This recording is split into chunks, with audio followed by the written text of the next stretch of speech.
I mean, again, he doesn't know who Gabriel is, right? Because he didn't come from an Abrahamic faith.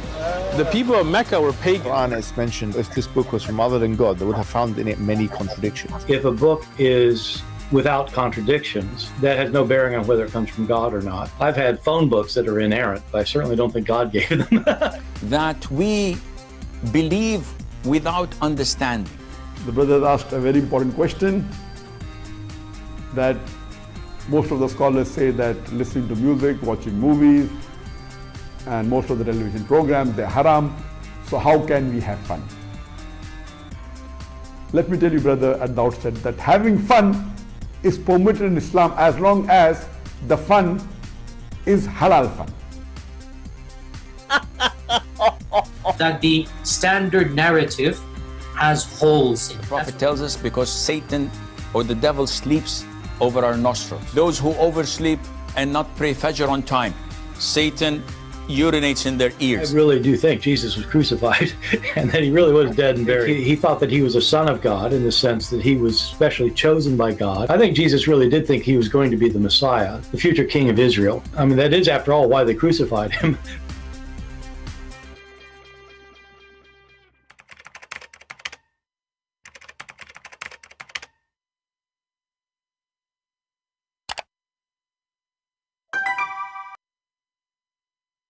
Hello everyone, and peace of Christ all of you. Please invite your friends.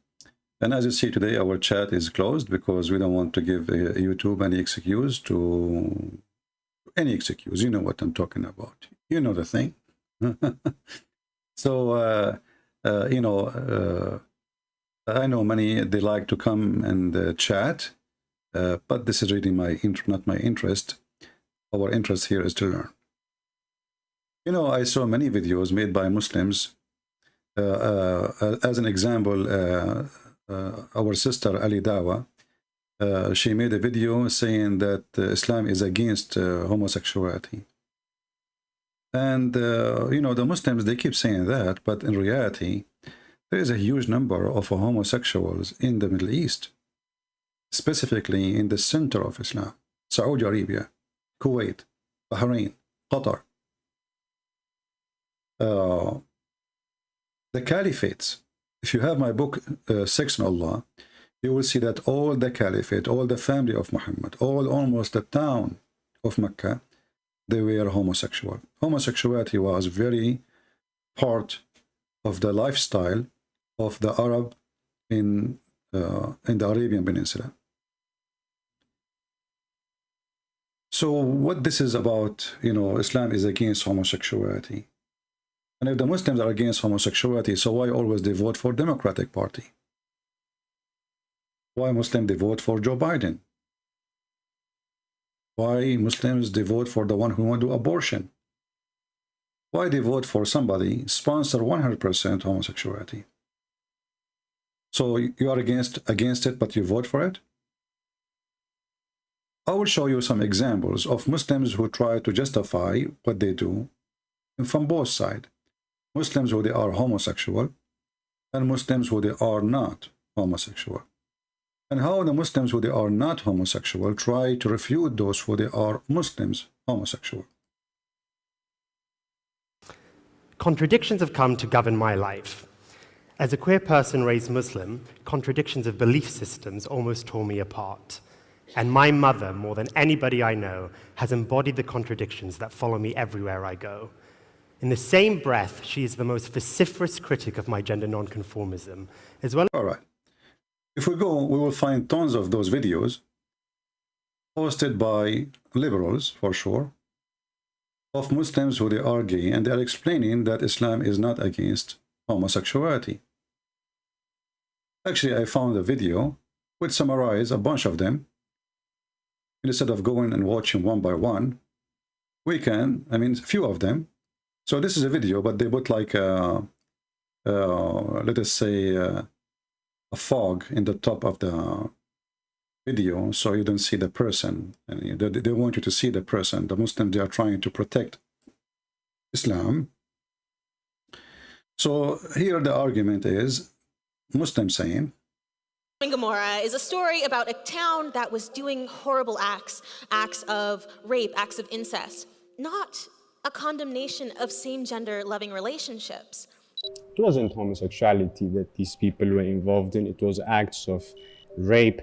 How is this aggressive sexual assault in any way or form analogous to the legitimate human need for intimacy, affection, and companionship for So here they are talking about the story of Sodom and Gomorrah in the Quran. But we know that this is a story Muhammad he took from the Bible. Now somebody will say, well, as long as the Quran approved the story, that means Islam is against homosexuality. Wrong. Muhammad, he takes stories for everybody before him. If you remember, I saw a video, maybe we should make a video about it just for a laugh, where the daddy was making fun of Lut. He is offering his daughters, but exactly the same thing in the Quran. Lut, he offered his daughters for them instead of his guest. You know, the Quran is a book of contradiction.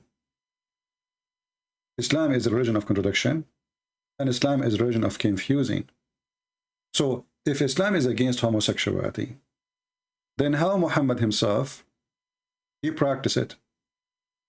How Muhammad himself, he act like when a Muslim today, they look down at somebody, he's a homosexual. How you notice he's a homosexual? He put eyeliner, he put makeup. He tried to dress like a woman, right? But Muhammad, he did all of those things. Muhammad, he put eyeliner. Muhammad, he loved to add too much perfume. Muhammad, he said, I never received Quran, revelation from Allah, except in the clothing of Aisha. And the Muslim, they try to cover it up. They say to you, oh, this is the house of Aisha. But that will make it more stupid. Why? Because if this is true, that Muhammad, he never received revelation except in the house of Aisha, that means he never received revelation in the house of Khadija. That means all revelation he received before, it was a fraud. So the hadith says, Thawb Aisha. Thawb Aisha. Thawb is a dress. As simple as that. Have nothing to do with housing. Since when Thawb is a house? You know? You can go right now, open dictionary, and you will find that Thawb mean clothes.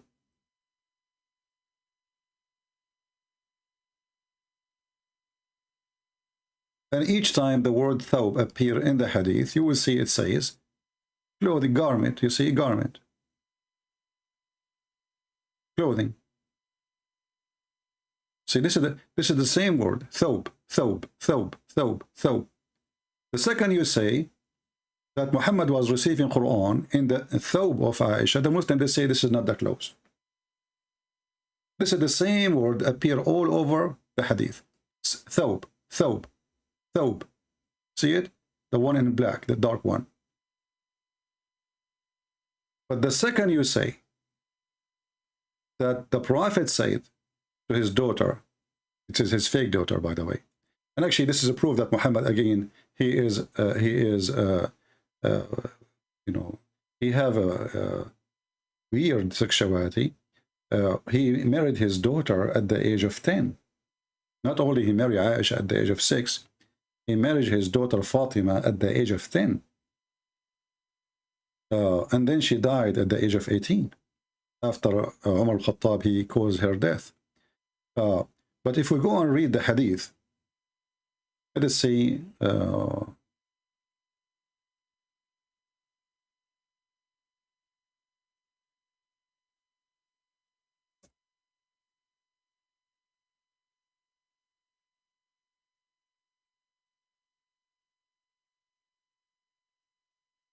Here we go. Here it says, فَإِنَّ الْوَحْيَ لَمْ يَأْتِنِي وَأَنَا فِي ثَوْبِ إِمْرَأَ إِلَّا عَائِشَةَ. You go to the Muslim translation.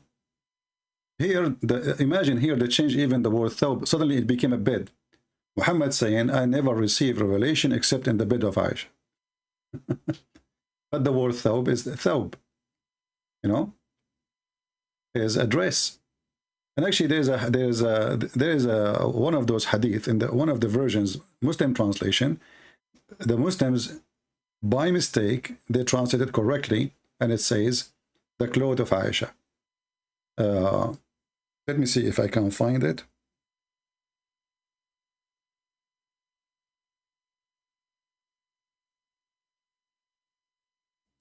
In the English language, they say he is a cross-dresser, right? So why Muhammad wearing the clothes of Aisha? Let us see. I'm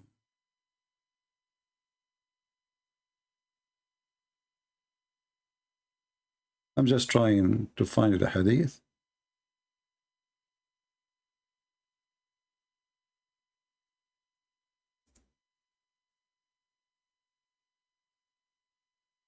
You see, I don't prepare for things. I just go live and then I find it right away in the spot for you. Let us see.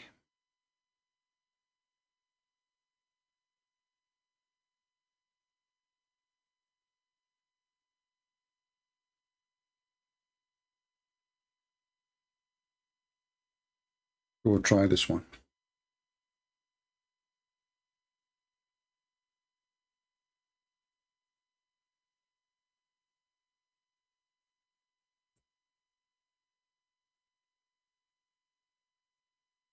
Here it says, Aisha, she said that the wife of the Prophet and Uthman, blah, blah, blah, they came, etc. And okay. And here it says, he was laying down in bed, wearing the cover of Aisha. I mean, have you ever heard of somebody wearing a cover? I mean, how you can wear a cover? Cover is a cover, not a clothes. The hadith says murt, which is a clothing for women, and the translation itself says wearing. And then you need to ask yourself, why a man he wear women clothing for any reason?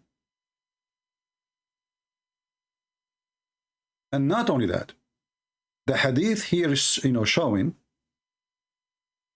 that Muhammad obviously is doing something not right. Why? This is why she is reporting the hadith.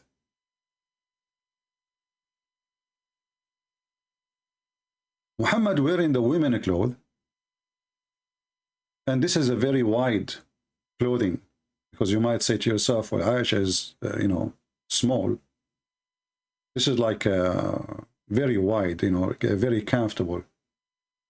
So Muhammad wearing it in the top of him, and then one by one, the caliphate, one by one, later they became caliphate. Abu Bakr came, Umar came, and Muhammad is showing his meat, exposing what a man should not expose.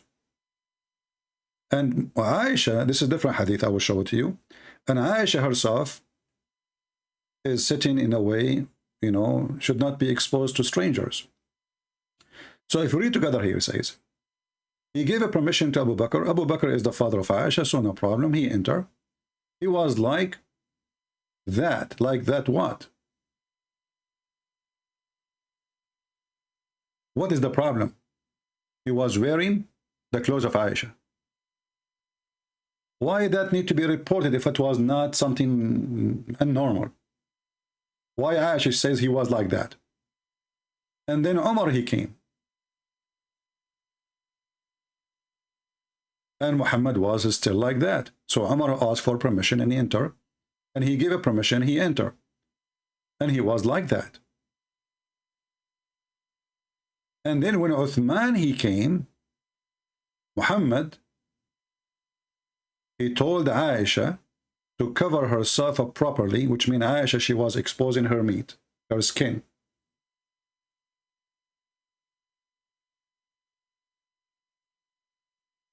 And he himself, he changed the way he is sitting and obviously the way he is dressing.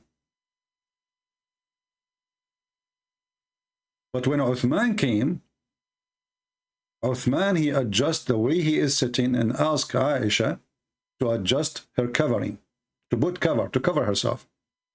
She said to him, how come Omar came, you did not say anything? Omar is a stranger. Abu Bakr, her father, no problem. But still, Abu Bakr is a man, Muhammad is a man. Why when Uthman came, you changed? He said Uthman is a person, the angels will be, you know, shy in the front of him. So how I will not be? So why the angels will be shy from Uthman, but they will not be shy from Abu Bakr? And shy from what exactly? What Muhammad was doing exactly? This translation here is messed up, so I will try to find a different translation.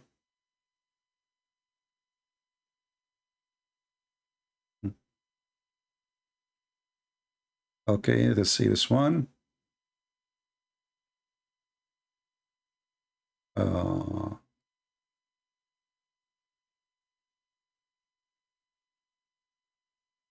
He entered in that state. You see here, they don't show you in translation, they hide it. What state exactly? What state? It says here, look at this.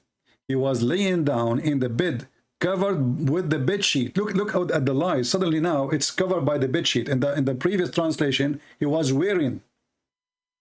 Have you ever heard of somebody wearing bed sheet? Now it's covered. Let's try to find different translation.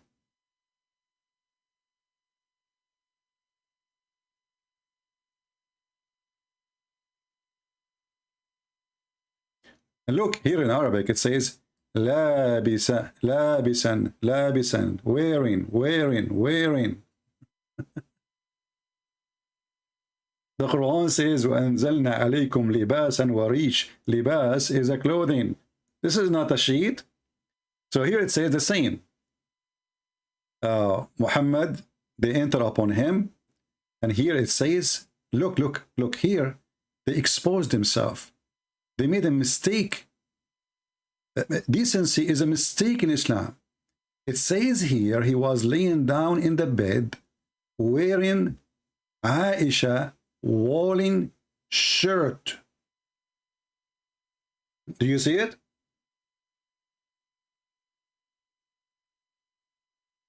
Wearing Aisha woolen shirt. And this is why Aisha is reporting, because this is not normal thing the Arab they do. I mean, men, their homosexuality, yes, but they don't dress like women. Usually the one who dress like the women is the one who is, you know, when I enter a chat room in Paltalk, I don't know what the heck is that. And I saw one in Arabic saying that he is the bomb looking for someone in the top. And one is saying I am a top and I'm looking for a bomb. I could not understand what is that, but then later, you know, okay, now we get it. So the one is in the bomb is the one who wear women clothing, and that is Muhammad. And this is why Aisha reporting it, because it's something strange. And you will notice Muhammad is practicing that, and he have no shame. Enter Uthman, he arrived. And the excuse is Muhammad saying, well, Uthman is a person, the angels will be shy in front of him. So what Muhammad was doing? In Arabic it says, فَزَعْتَ, you get terrified when Uthman came. You changed the way. فَزَعْتَ, like you jump from your place. He said, well, Uthman is a modest man. Uthman is a modest man, and I feared if I gave him permission to come while I was in that state, he would not tell me what he needs. Another way, he will leave. So what Muhammad was doing, it was not modest. Uthman is a modest. Muhammad is not a modest man, and he was wearing his wife's clothing. And as you see, the hadith is sahih, because they will say to you, this is weak. And they will say to you, this is fake. And this is the hadith number. And the grade is sahih. So we prove that Muhammad, he wear women clothes. Muhammad, he pee like women.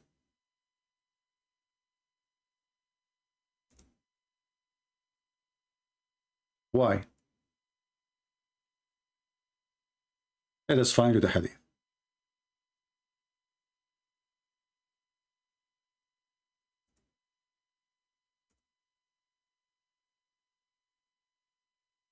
And this is again proof that Muhammad was the bomb. He is the female person. You will notice that Muhammad is acting weird and he is doing something. Only women they do.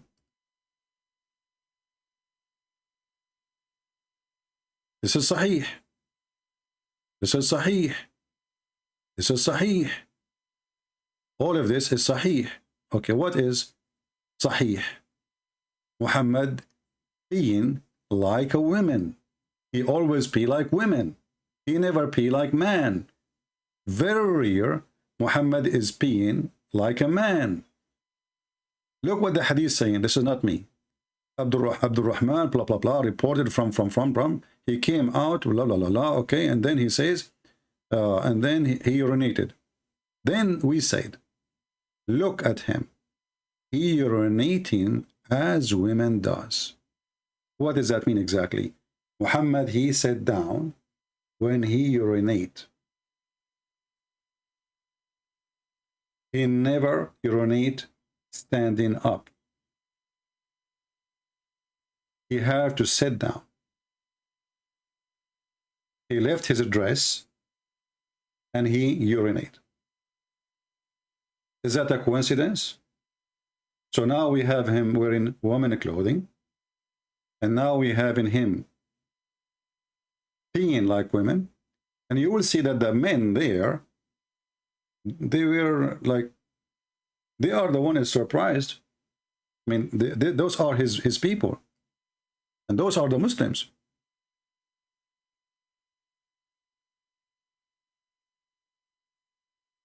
Amr ibn al-As and etc. with him, the hadith will say to you that the Prophet, he was trying to be a Jew. Why? The Jew, they are very careful in the way they pee, so they don't want any drop of pee to touch their clothing or their body. But the Jews, they pee inside a container, not like what Muhammad he do.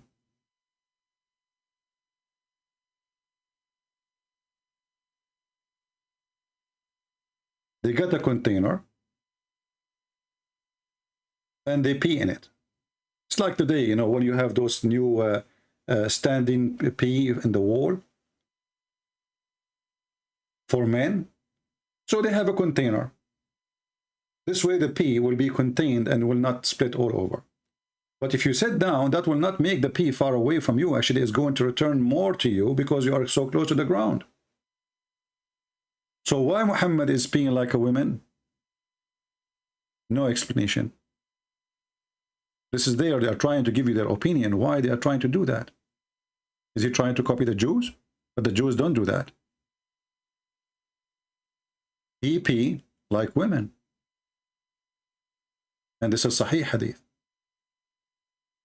The Prophet, he put eyeliner.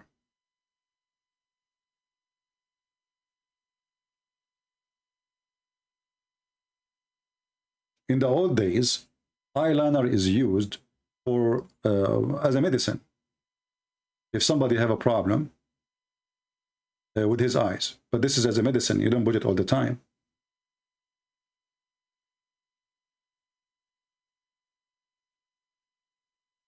But the Prophet of Islam, he used it every day.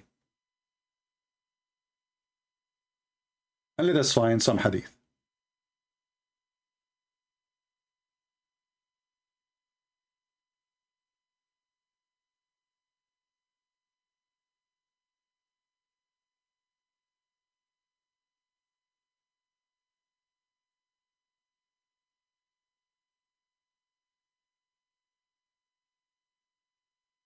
So if Muhammad was sick and he is using it, that will be temporary, not will be every day. Will be, okay, well, you know, he is his eyes have a problem, and this is the medicine they have at a time. So I will say, okay, well, not, I mean, you know, that is the reason. The reason is clear. But the guy, he do it all his life. Let us see here. We could not find the first hadith. Let us see different hadith.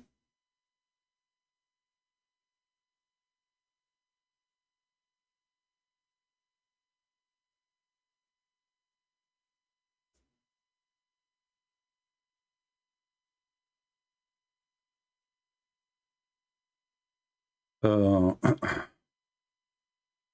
you know, and then the Muslim, they start doing as he do, because you know, remember the Muslim, they follow the steps of their prophet, right? Here we go.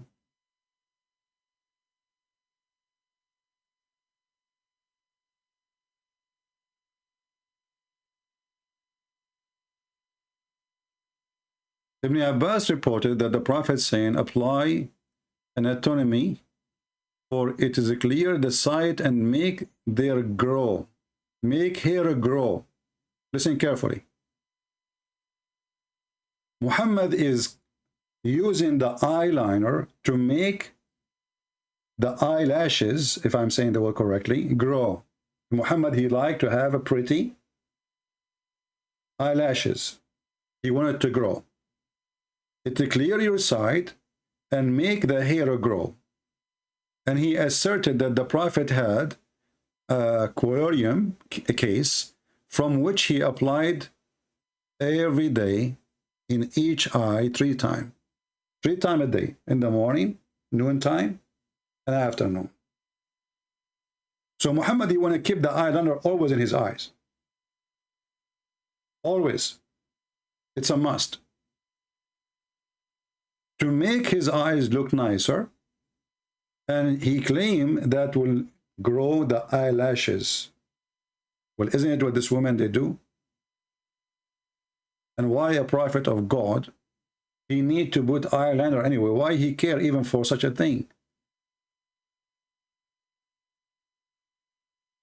This is not temporary medicine. This is something he do every day. 3 times a day. It's a must. It's like his food. 3 meals. You see it? 3 times a day. Trying to grow his eyeliner. What about Muhammad?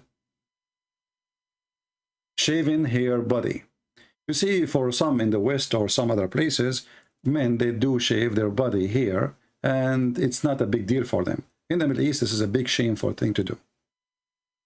And remember, I'm Middle Eastern, and we know our culture, so don't tell me that's not true.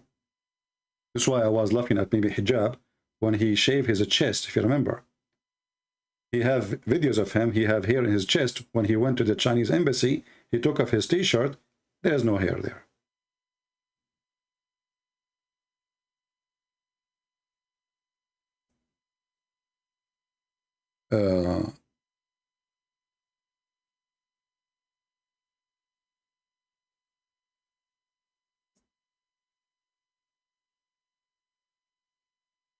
Why a prophet of God? He care really for taking hair from his body, shaving all his body.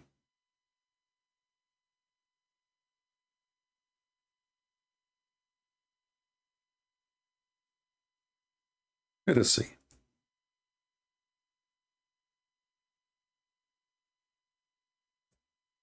We're trying to find the hadith.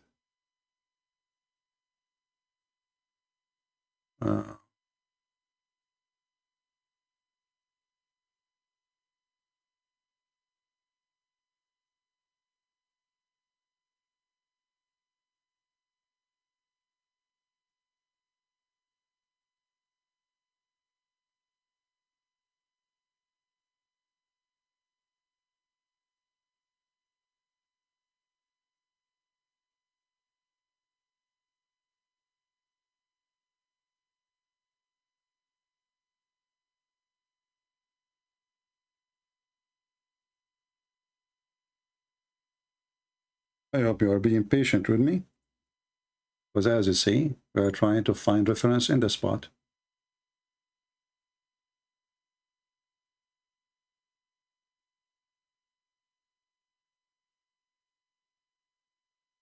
In the old days, they used to make sugar.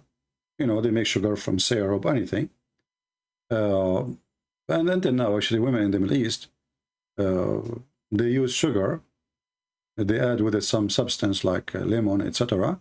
They use very gluey, it's like a glue material, and they put it over their skin, and then they pull it up fast, and to take the hair off.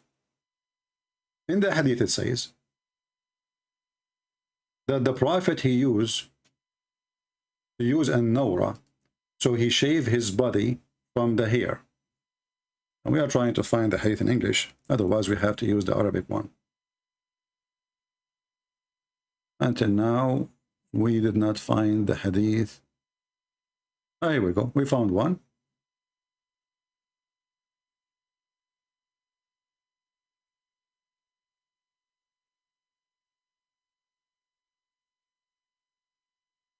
And the Muslim, they will say to you, this one is da'if, but I can show you in different places, says very strong.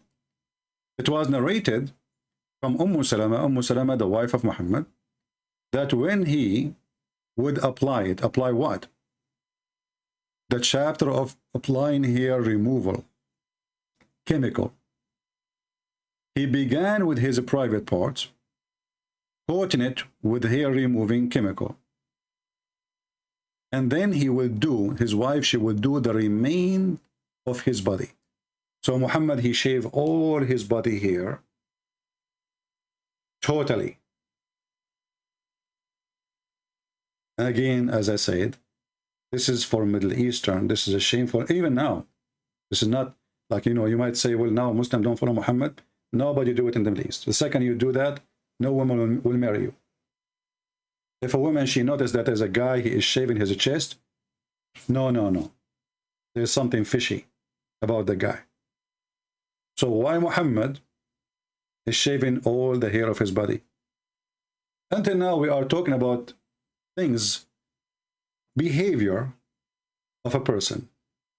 Still, there's no partners. Let us try to find partners. Muhammad, he used to spend the day with Salman al-Farisi. To the point the wives of Muhammad, as Aisha reported, she was jealous from Salman al-Farisi. Let me find the hadith.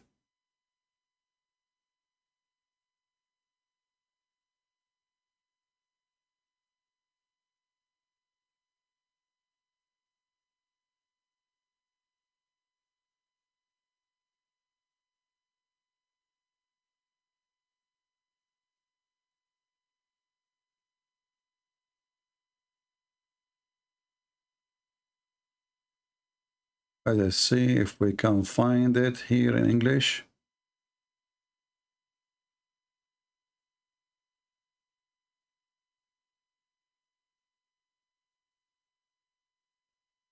What the hadith is saying simply that Salman al-Farisi, the Persian, he was a very strong man, he's very good looking, and he was spending the whole night with Muhammad, to the point the wives of Muhammad,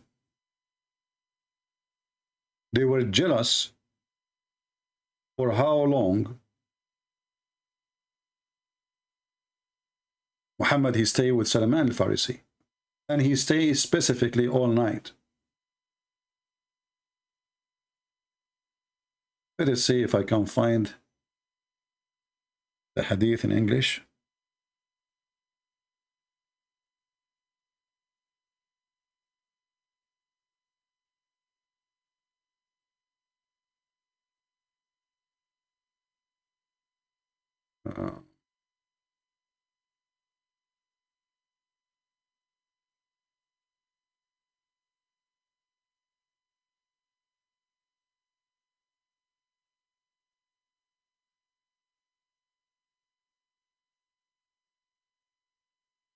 I can find the hadith in Arabic very easy.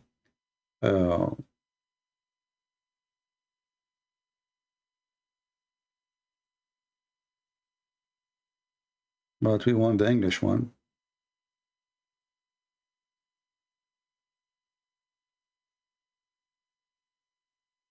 Here we go.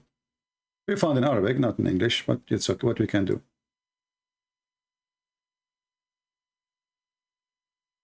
Reported from Aisha that Salman al-Farisi, he used to sit with the Prophet, and they stayed together all the time, alone. وينفرد به بالليل حتى كاد يغلبنا على رسول الله.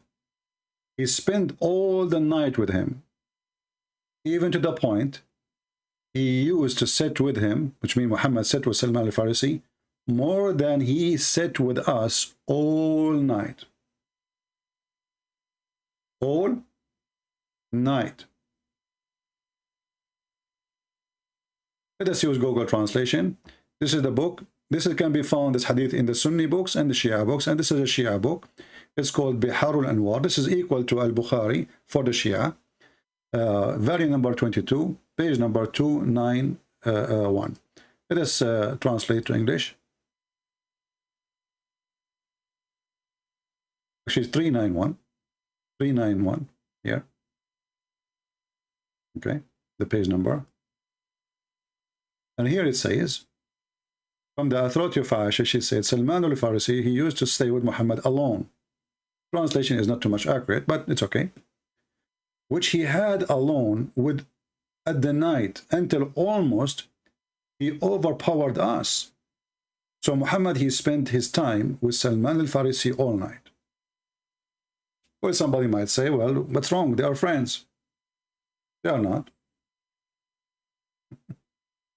Salman al-Farisi, he came as a slave. Why? What Muhammad he have a need of him? What exactly his position there? Why he became? And even Muhammad, he said that Salman is one of the people of the house, which means he is equal to the family of Muhammad. Equal to them. How Muhammad he got that honor? What does that mean exactly? Then we find more evidence of Muhammad the queer. Jibreel. Jibreel the angel is Dahya al-Kalbi. Dahya al-Kalbi was the most handsome boy or youth, or let's say young man, in the tribe of Quraysh. This is why Muhammad decided to send him to be his messengers to the Roman, because he is the most handsome.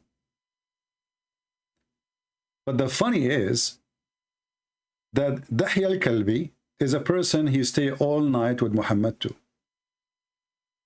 And when somebody come to the house of Muhammad and he see Dahya at night in a time which is not proper to be alone, Muhammad he claimed that this is Jibreel.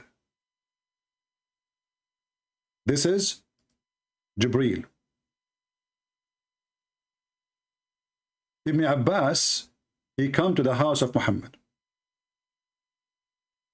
And he went inside and he slept.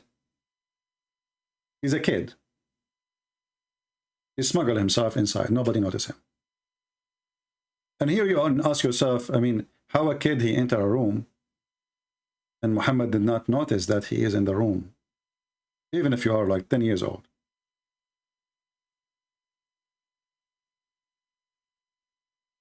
And then Muhammad, he said something very strange to the kid. He said to him, my love, did you see anything? Did you see anyone here with me? When Muhammad, he noticed that this kid, Ibn Abbas, he was there, he asked him, how long you are here? Let me see if I can find the hadith. He said to him, for how long you are here? He said, like an hour. Muhammad, he said to him, my love. And I don't know why he say my love. Did you see anyone with me? What? Why Muhammad is worried? The kid, he said, yeah, I saw with you a man. Let me see if I can find the hadith.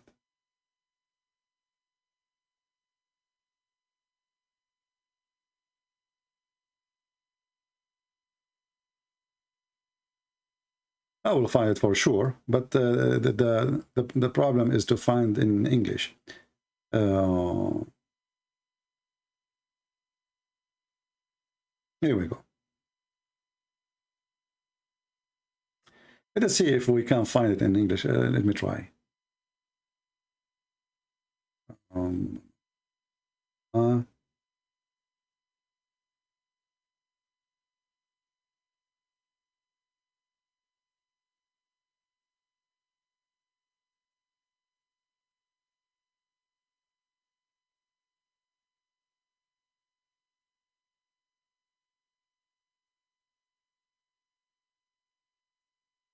me see. I will try to find this one in English.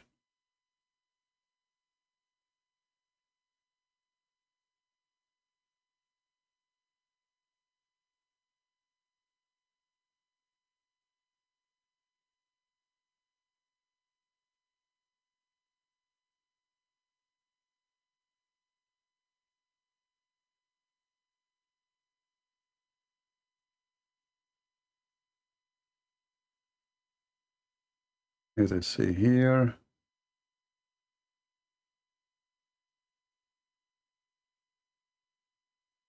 Well, look like we don't have it in English.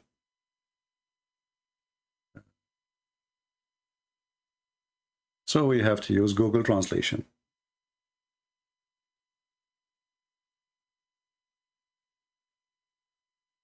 We will show you another hadith too. That is, use Google.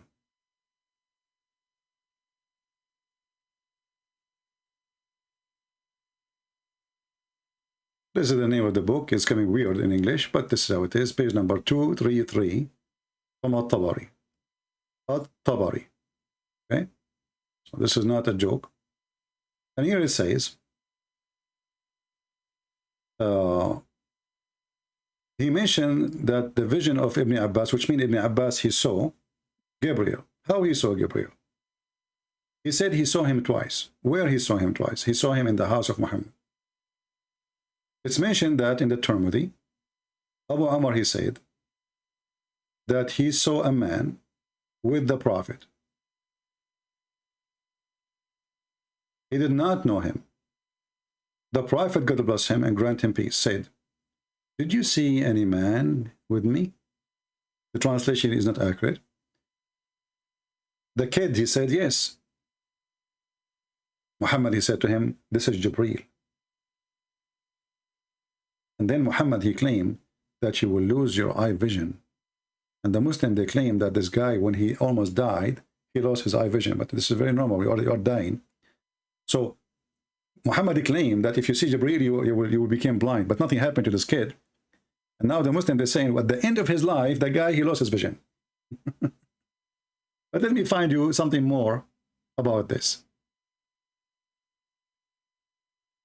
Here we go. This is the book. It's called Al-Mustadraku ala Sahihain by An-Naysaburi. Volume number 4, page number 692.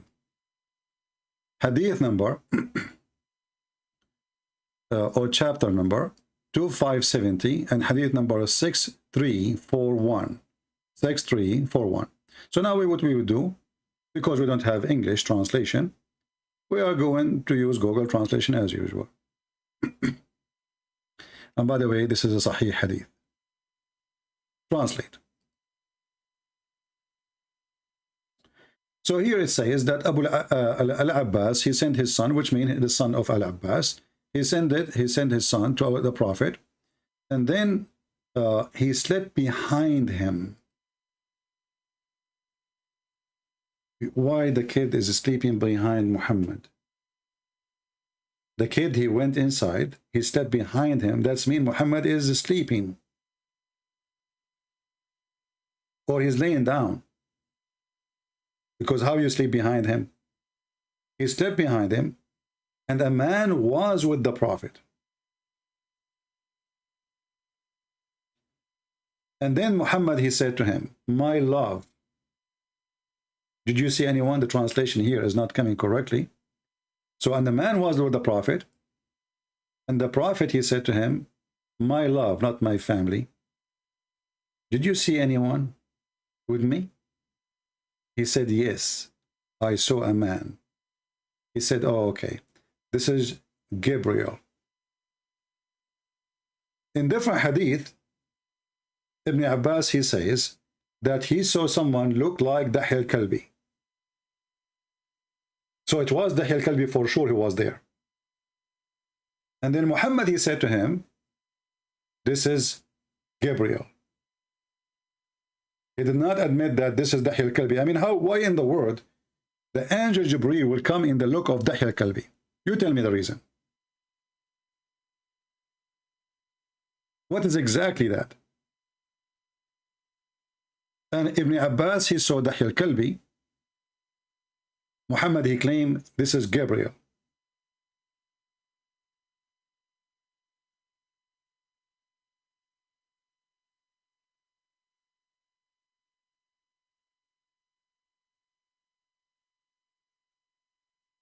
Let us see if I can give you more reference.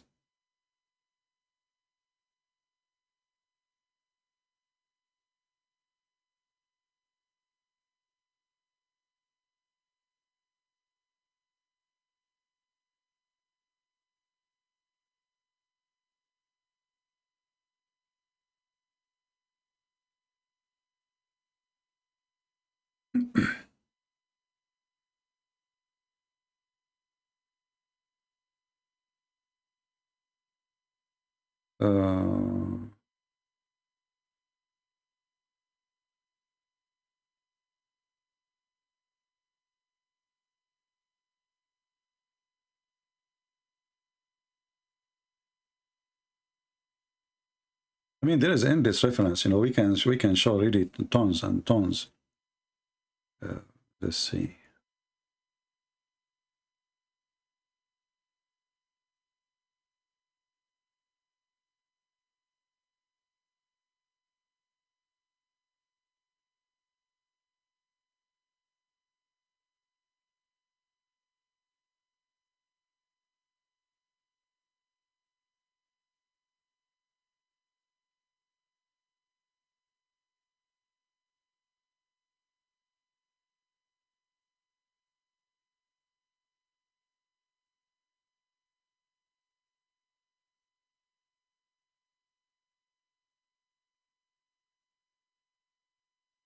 Yeah, maybe we can find more later. But I mean, this is enough. There's tons of tafsir. It mentioned that in even Ibn Kathir. It mentioned that in At-Tabari. It mentioned that Sharh al-Bukhari. It mentioned that in I mean, we can get tons of reference about that. Let us see here.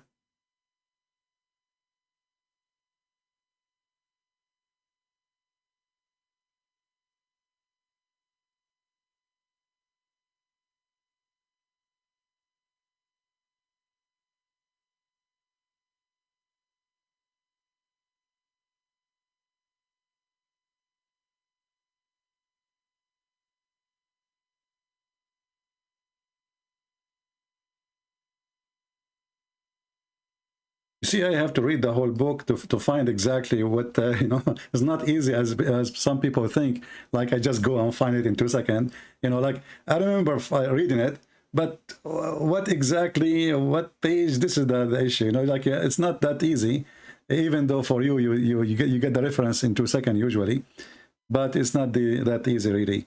I have to scan my brain and scan the books in front of me.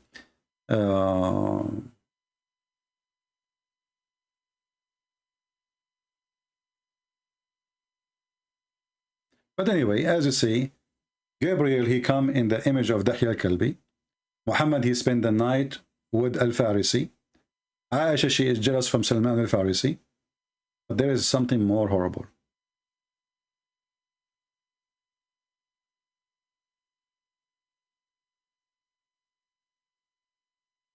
If we go and look for more hadith, you will find the Muslim, they mention to you a hadith about Muhammad saying, kill the one who is in the top and kill the one who is in the bottom, which is about people practicing homosexuality. Do you remember when Sheikh Uthman, he says the hadith says Hassan, and this is Dar es-Salam is not accepted? When David Wood, he went to Sheikh Uthman and he showed him hadith, and then he says there it says Hassan, this is Dar es-Salam is not accepted. Well, this is a hadith nobody can support. Nobody, even though it says Hassan. They will say to you, this is Dar es Salaam saying that. This is the publishing. It's not even scholars saying that. But for me, I will take it. I'm not going to be hypocrite like the Muslims and say, oh, this is not accepted resource or source. It is not true. It is invalid. But who said that a person who is practicing homosexuality is not going to say something against homosexuality? He do it behind doors and in public. He said the opposite. How many even people who claim to be Christian or priest, they speak good in the church, and the second day we find that they are child molester like Muhammad. This is very, very well-known behavior of many pervert people. So it is possible that Muhammad, he said that, but that will not change anything. Muhammad dressed like women, Muhammad put eyeliner, Muhammad pee like a woman, and Muhammad kiss men. And men kiss him down his belly.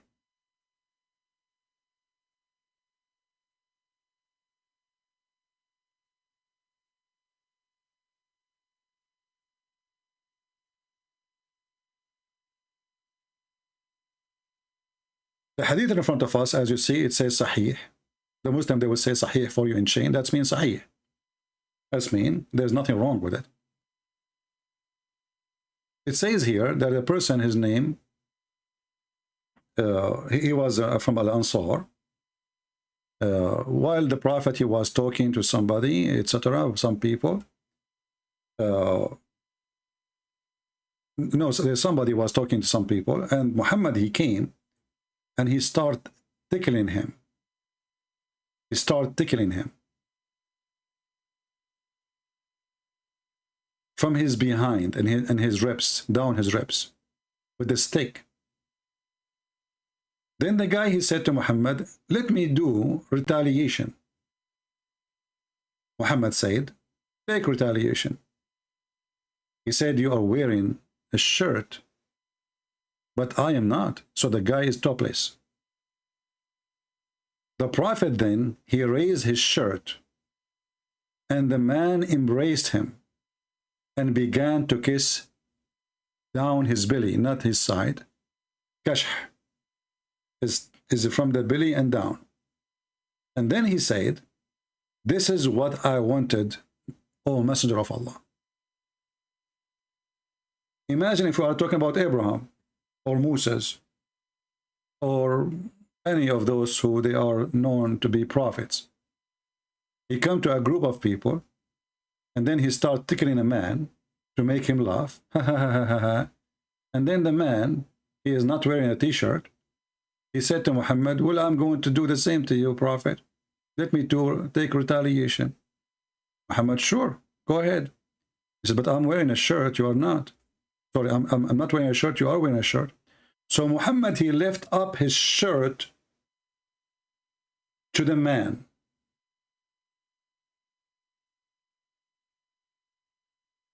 And then what the man does? Did he tickle Muhammad? Did he touch him with his fingers like tickle him? The guy, he started kissing his body. And he was saying, this is what I wanted. Some, they might understand the hadith saying that Muhammad saying this is what I wanted. It's really confusing here who said that. But most likely it is the man saying to Muhammad, this is what I wanted. So he enjoyed it very much. Here we ask ourselves, what is the point of this? A man is a prophet of God, tickling somebody, he is naked, topless. The man, he want to take retaliation. The prophet, he take his shirt up. The man, he start kissing him down his belly. The prophet is not upset. Is happy with it. And the man is so happy with that. That's not alone. We have tons of reference. We have endless stories.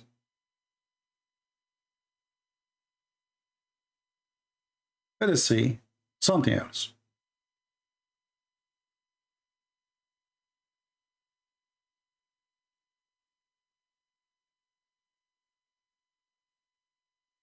Muhammad, he loved to grow his hair very long.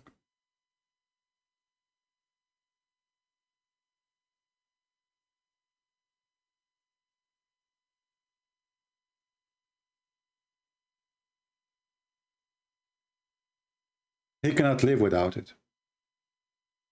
He liked to grow his hair.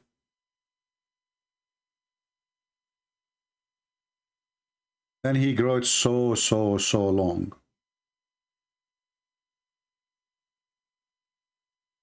And here it says to his shoulders. In fact, it passed his shoulders, go down to his back. And you will notice that the Muslims are reporting this because not everybody do that. Muhammad is doing that. So he put eyeliner. He liked to have long hair. He put a lot of perfume. He dressed like a woman. He pissed like a woman. And he being kissed by men down his belly. What else?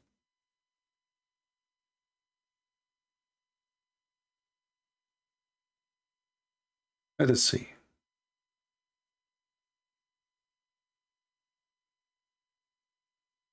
I'm trying to find the hadith, which is very nice actually.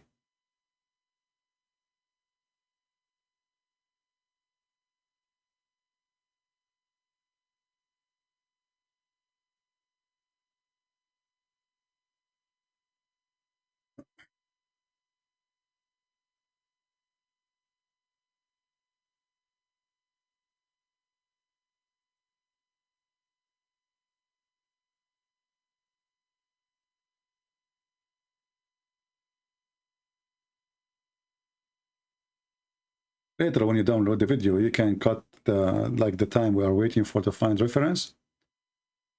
Let me see this one.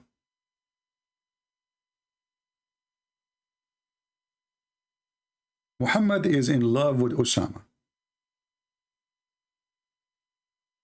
Now the Muslim, they will say to you, this is daif.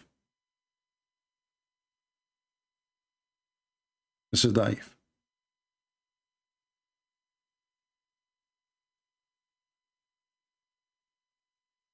Salama, but this is the same book about killing the gays. The same book. How the same book can be da'if? I mean, this is how stupid this religion is. And da'if, by the way, is accepted, is not rejected. Osama stumbled at the thread hole, like in the front of the house, and he cut his face.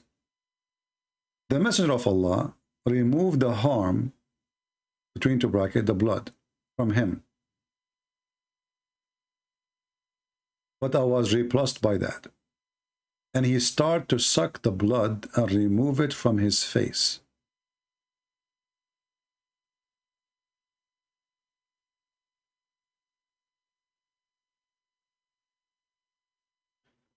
The hadith, it says yamujjahu. Yamujjahu, it's mean to kiss with like you make a sound, you know, like you are like, you know, like, yeah, it's like he's excited. Here it says to remove the blood, but nowhere in here it says the blood. It says that he was caught. And already he removed the blood. He removed the harm. He removed the blood, even between the bracket. So why he is sucking the guy? Muhammad, he said, which is extremely weird. He said, if Usama were a girl, I would have adorned him and dressed him until I married him off. Why Muhammad want to say to a boy, if Osama was a girl, I would love to dress him, take care of him by dressing him like a girl until I get him married. But this is a boy. So you care for Osama if he's a girl, but you don't care for Osama as a boy? Muhammad, he see the boy as a girl. Otherwise, I change any Muslim to tell me what is the reason. Why Muhammad imagining the boy? Why he wish that he is a girl? And what is the point of sucking his face? More issues.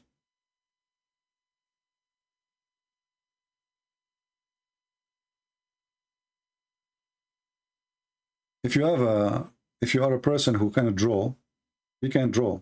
You can make an art story about the guy putting eyeliner, putting lipstick, putting perfume. He cannot live without it. Making his hair long, wearing his wife's clothes, and when he go out to pee, he pee like a woman. You know, men, they kiss him down his belly. He suck the faces of kids. And there's a hadith about him sucking the penis of a boy. But I'm not going to go there. I will let it go. But there is something goes way more weird with Muhammad. There's a person, his name is Zuhair. Let me see if I can find the hadith of Zuhair.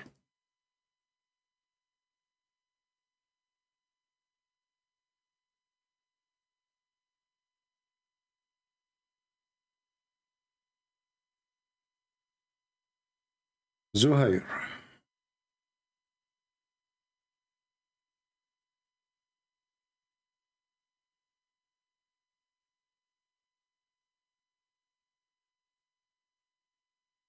Let us find maybe this one now. There's a hadith about Muhammad sucking the tongue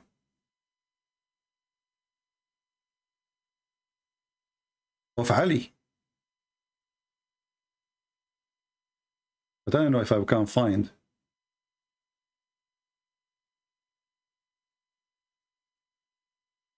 the hadith in English.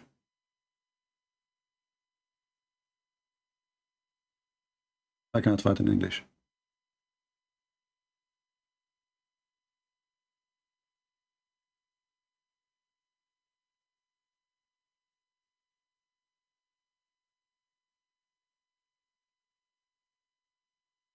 This is the book of As-Sirah Al-Halabiyya, volume number 1, page number 432. And here the story is saying that when the mother of Ali, she gave birth to him, and they called him Ali, Muhammad, he gave him his tongue. He put his tongue inside his mouth. And he was sucking it until he slept. Second day, the kid, he refused any women to suckle him because he wanted the tongue of Muhammad. And Muhammad, he did it again. He gave him his tongue and he slept. And by the way, the Muslims are not mentioning this because of a shame. They are proud. English translation. Al-Halabi biography, volume number 1, page number 432.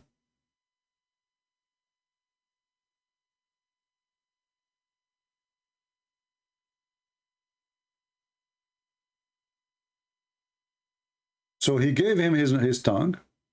First, by the way, he put his saliva on him. And he was sucking his tongue.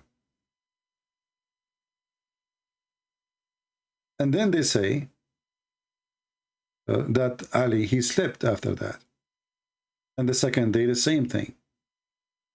When she gave birth to him, he called him Ali. He spat in his mouth. Why anyone want to spit in the mouth of a baby? Then he start sucking his tongue. And he continue sucking it until he fell asleep. She said, when was next day, we asked him, we tried to nurse Ali, but he did not accept any women breast. So we called Muhammad, and Muhammad, he did the same. He put his tongue in the mouth of the kid, and he was sucking his tongue. Let's find more reference. This is endless, isn't it?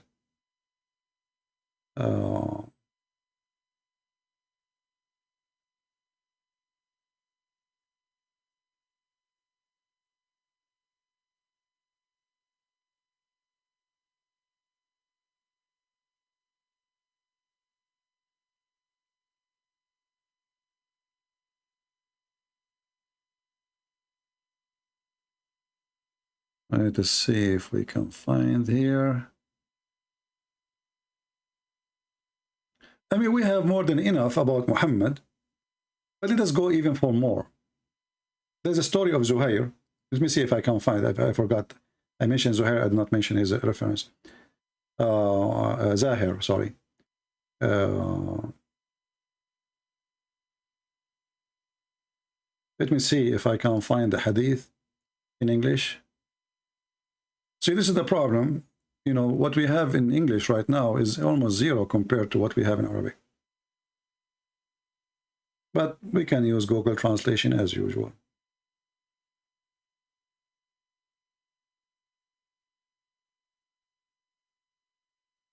This is the book of Ibn Hajar, volume number 2, page number 452. And this is a Sahih hadith.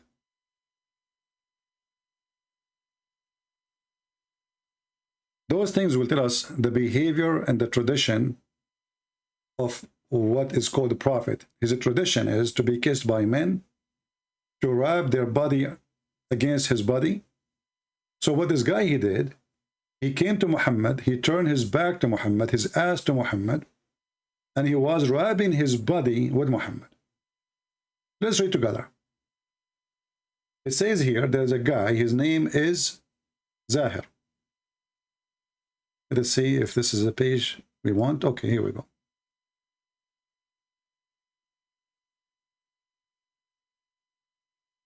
And Zahir is not a good looking, by the way. The prophet, he came to him, and this man, Zahir, he was selling something. And he did hug him from behind. Who is hugging who? Muhammad is hugging the man from behind. The man, he said, who is this? Who is doing this? And then he turned his face to see who is that, who is hugging him from behind. He found the prophet. The man, he says, this is what turned me on.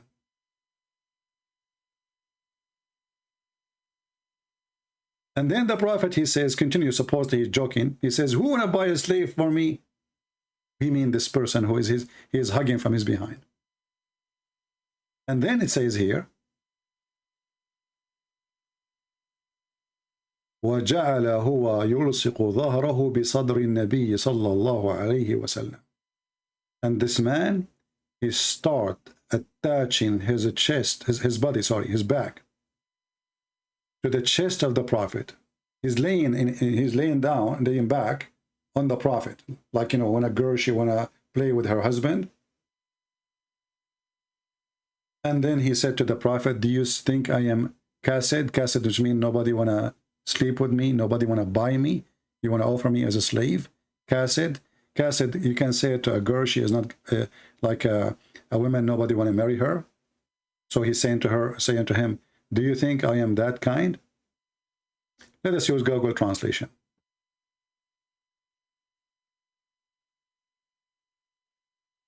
The reference, Al-Isaba, Ibn Hajar, then translation here coming weird. Part number 2, page number 452. And here you will see the rest of the story. How this man was, in the market, selling or buying. And then the Prophet, he came from his back. He embraced him from behind. And the man, he said, who is this? Then he turned his face around and he recognized the Prophet. The Prophet, he said, who want to buy a slave from me? Supposedly he's joking. The man, he said,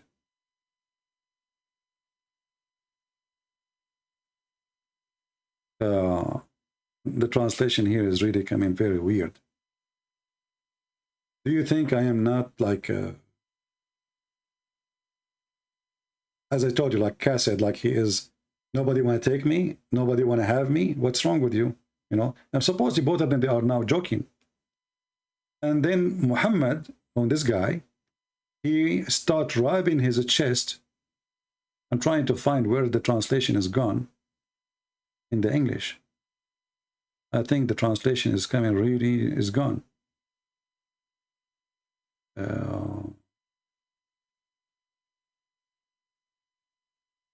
Maybe the only way to do it correctly, if we take a part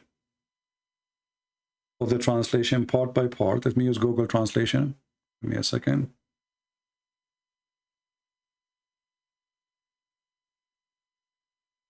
See, for me, I don't care for the Google Translation, but I'm just trying to help you so you can see what I am seeing. So if we take it from here, here it says,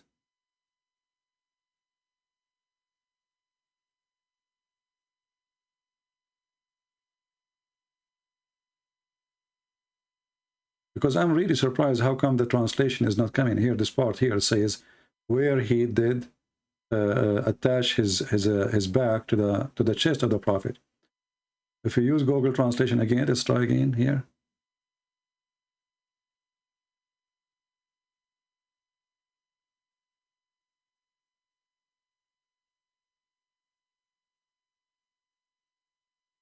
Yeah, I don't see it. So we will take this part in Arabic and we will post it in Google Translation.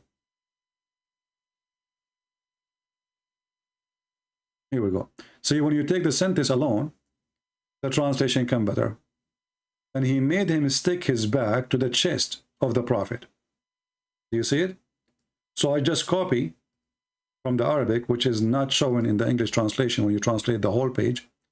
I copied this part, and I will do it again in front of you.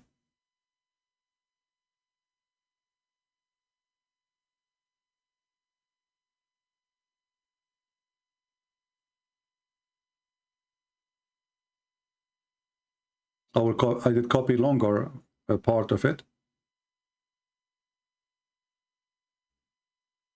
Here we go. This is when Muhammad, he said, who want to buy this slave from me?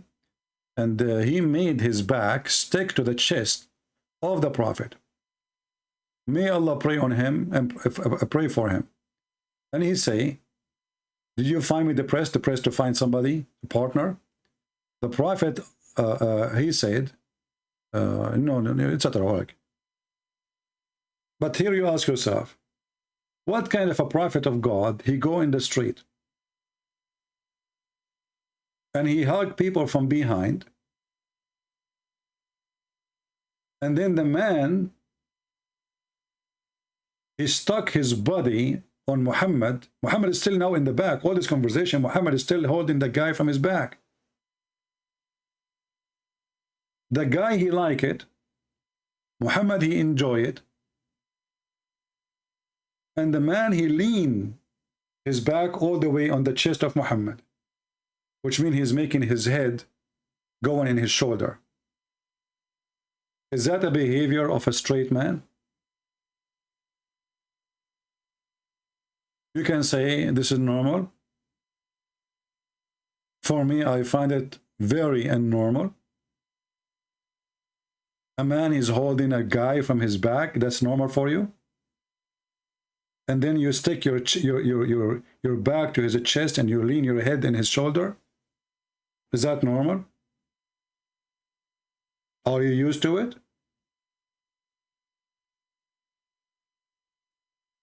Then if we go in the Quran,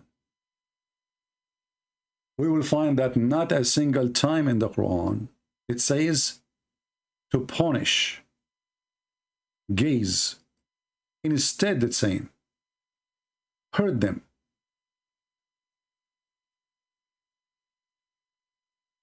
Hurt them. How come there's a very harsh punishment in Islam for fornication, but there is no punishment for male gays?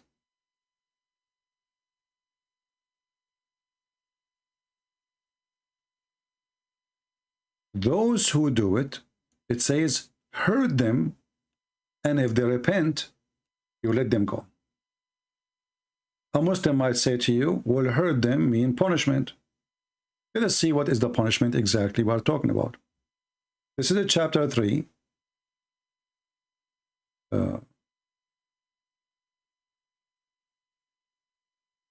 Actually, let's go to a different verse, better. Chapter 4 is what I wanted, actually. Verse number 16. If two persons did adultery, the Quran translation is saying, but the truth is, there's no man and there's no women here. It's about two men. This is why it says in Arabic, وَالَّذَانِ. Ladhani is for two males. If you change the translation, right away you will see the fraud. Change it. Let us go to Biktal.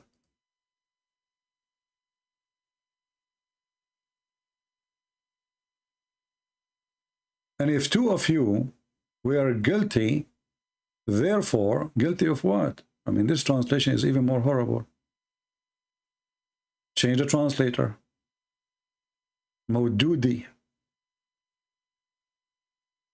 Both of them punish them. What the heck is that? Punish who? Who? What they did exactly? All the translation is false. It says change the translator. Let us see Shakir. As for two who are guilty of indecency. What the heck is that? What indecency? I mean, do you see how this issue making big problem for the Muhammadan trying to hide the stupidity? Muhammad Asad and punish them both. Both who? Those who you find them guilty. Guilty of what?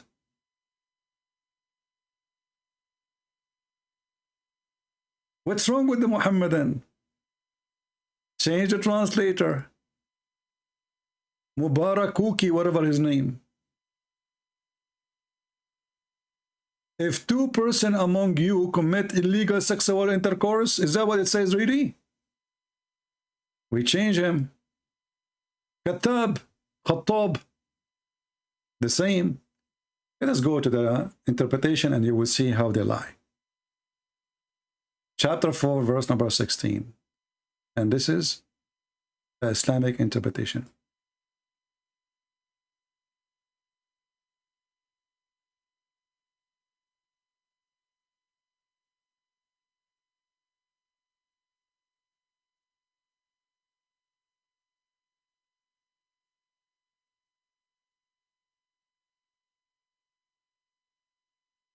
I hope the site is not down. It's taking time to open.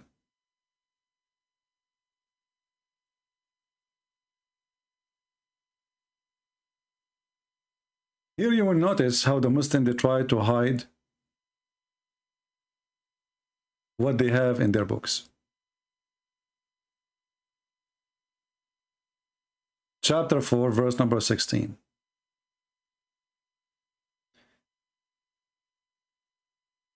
And by the way, if the Muslim, they say this verse is about a man and a woman only, that means there's no verse in the Quran. All of it is about homosexuality. For me, even better to prove my point. It says here, And when two of you commit what?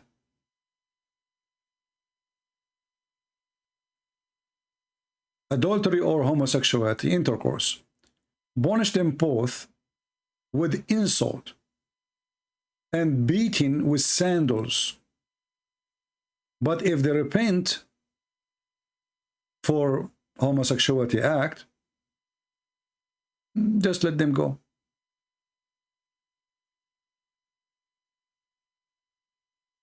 And here he says, obviously here what's meant, that homosexuality is a fornication.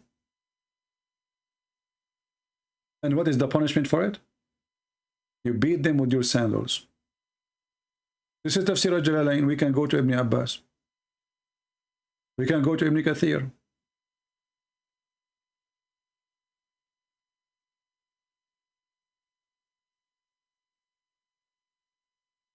There is no penalty in Islam for homosexuality.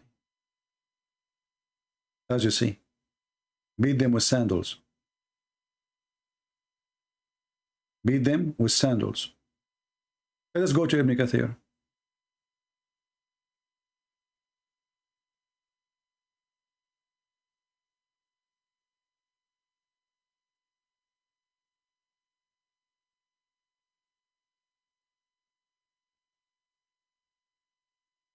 All right, this is Ibn Kathir.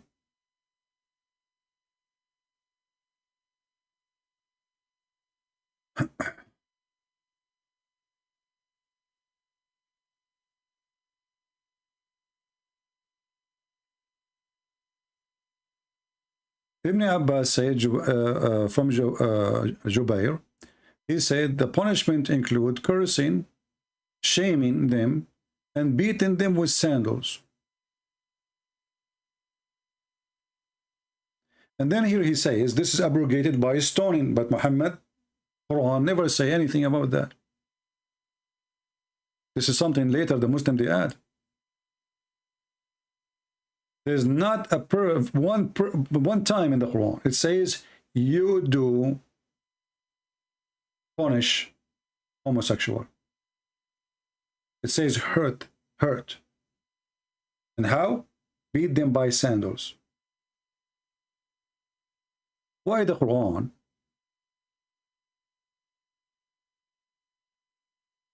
make a big deal if a woman she sleep with a man, but it's not a big deal if a man sleep with a man?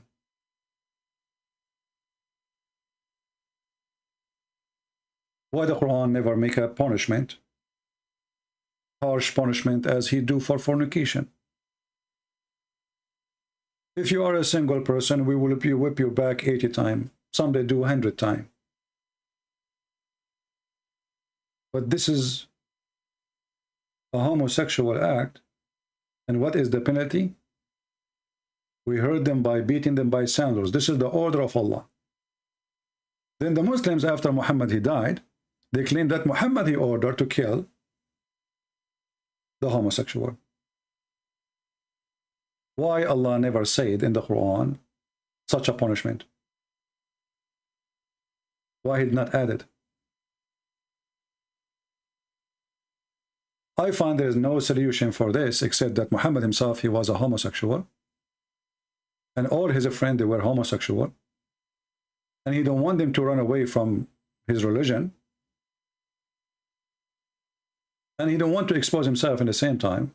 Because if he come with a punishment, they will say to him, what about you? If we go and check about homosexual in town, we will find that Muhammad, he used to have homosexuals staying all day long in his home.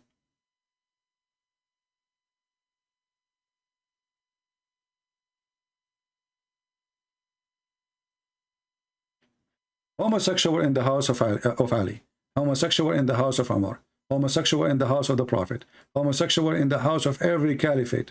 Why they are there? How much the society is full of them.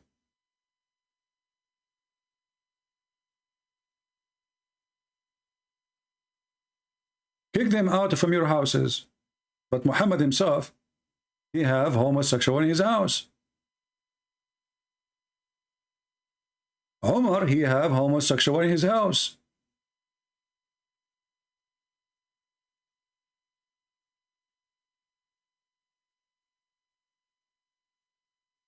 as you see in front of you.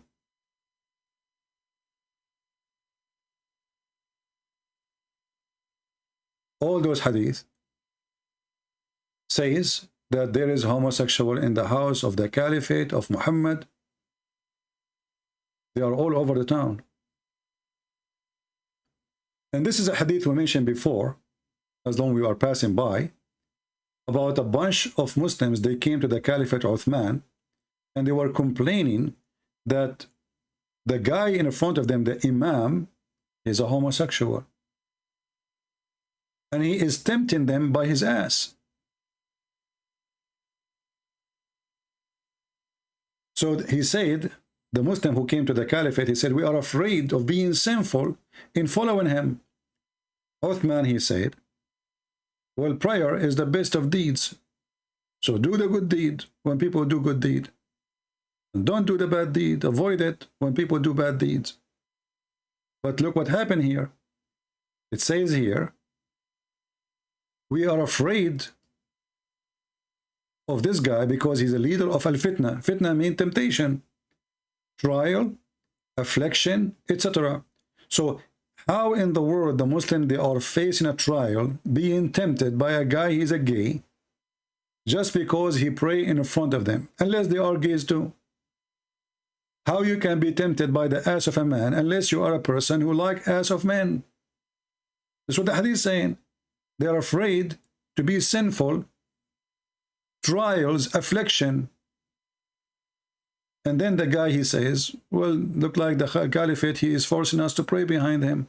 So he said, as Zuhri said, in our opinion, one should not offer salat behind a feminine person unless there is no alternative. And this is Al-Bukhari. Let us continue. Homosexual in the house of the Prophet, as you see in front of you, sitting with the wives of Muhammad. All this time they are there. What happened now? Because people, they start talking about Muhammad and his behavior. Muhammad wants to show him that he is not like that. So kick them from your house. Then Umar, he kicked one from his house. Muhammad, he kicked one from his house. Uthman, he kicked one from his house. So look like they are all over the houses.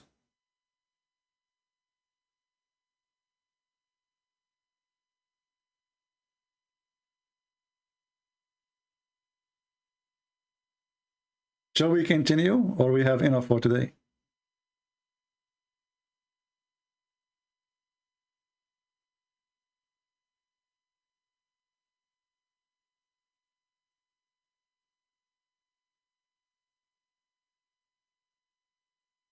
Let us show you.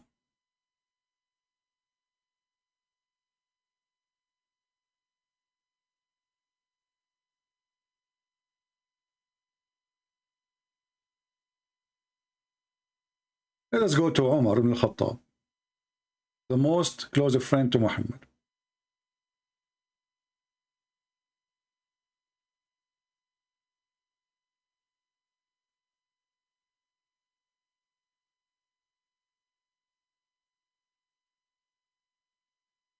I will show you something. You will die laughing.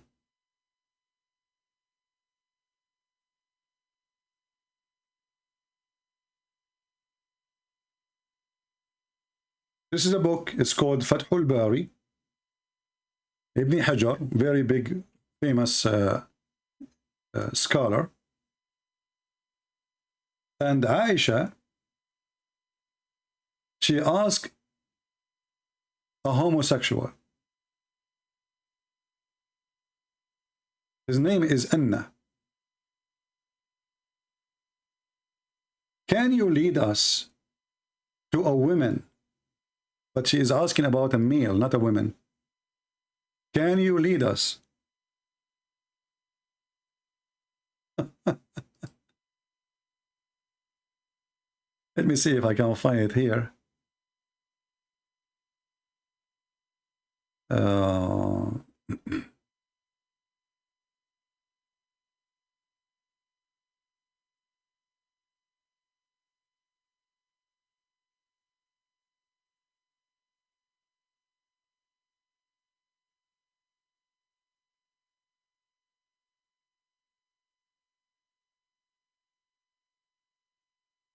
Actually, in this reference here, it says that a gay, he used to come always to the house of Muhammad, and Muhammad, he never have a problem with that.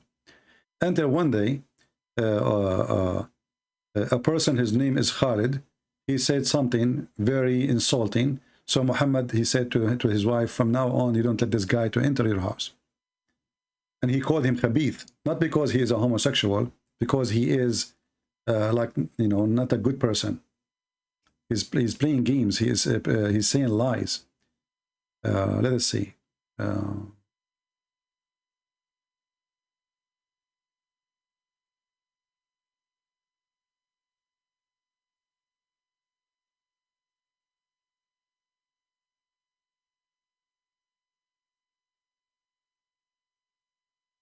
Okay. I can share this hadith, but I wanna find the other one. Give me a second here. We want something else.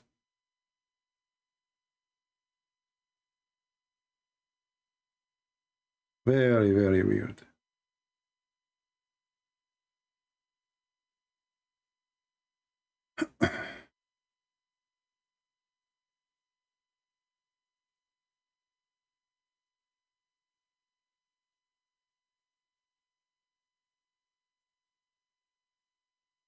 Here we go, I found it. The same book, Fath al-Bari, Ibn Hajar, volume number 9, page number 292, or 392. It says, Aisha, she said, she asked a homosexual in the city of Medina,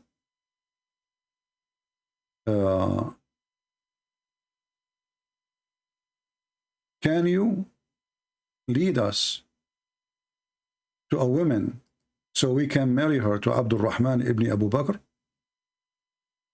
Then this guy, he started describing the women, which came with 4 and end with 4. This is a description of a homosexual in the hadith. He come with 4 and he go back with 4. So the gay, Aisha, she's asking a gay to find a female gay, which means a man who is a female.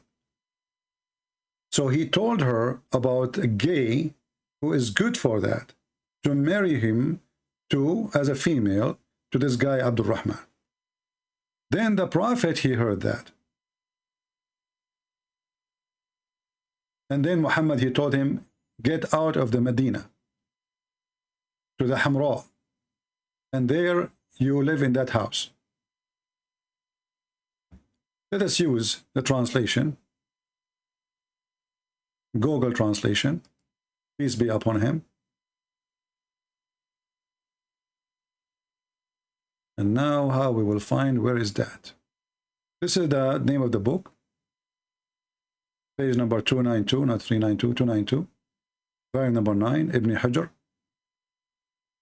And it says,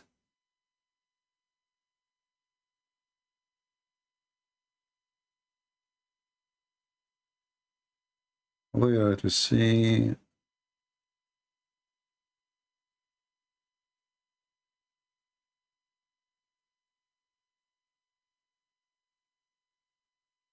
I'm trying to find where the story is ended now, and the translation is messed up. Find us to marry.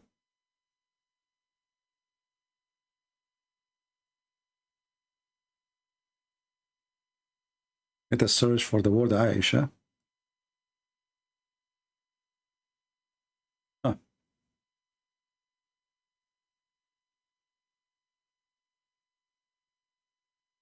Aisha said to, okay. Where is that?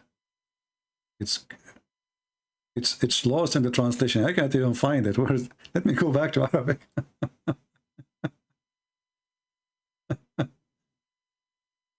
I cannot find it in the English translation. It have to be, let us see how many lines. 1, 2, 3, 4, like here, you go here, here you will find it. So it should be in the middle of the page. But I don't find it. See, the translation is coming really messed up. Maybe we should use Google Translation again. You know? So anyway, Aisha, she asked a Mukhannath to find a female, supposedly a woman, but this woman obviously is a gay. فوصف امرأة تقبل بأربع وتدبر بثمان. So she come with 4 and she go back with 8. Now you might be confused about that. This is how to describe homosexual. If you go there, here when we say مخنث, it says the same. إذا أقبلت بأربع. See the translation here? It's almost the same story. So when she comes forward with 4, and between two brackets the fold in her stomach, and when she goes back with 8. How? Don't ask me. I don't know what exactly they meant by that. And the Prophet then, he says, don't let this guy come here again. So she was asking him about a gay to marry Abdul Rahman, and the guy, he understood very well what they are looking for, and he offered them a female gay, which is a male. And then Muhammad, he got upset, not because, by the way, of what he said, because somebody made a comment later about it, as we showed you in the book there. Let's continue.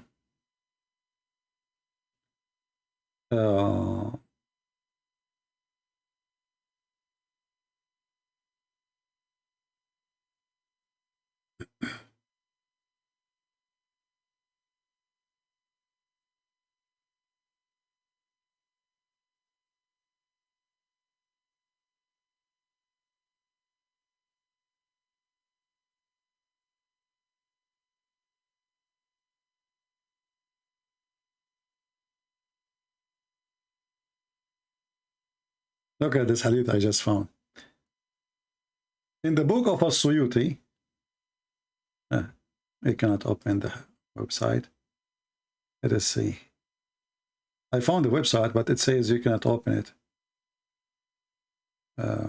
Okay.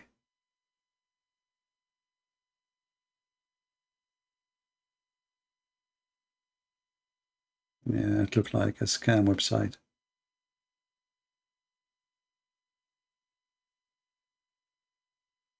Too bad.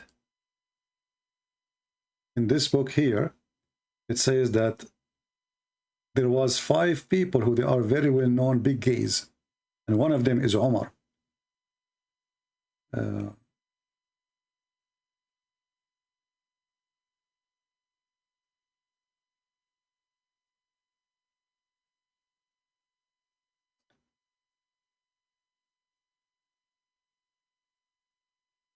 I could not open the website for the book. There's a hadith about Muhammad being raped by Bahisa.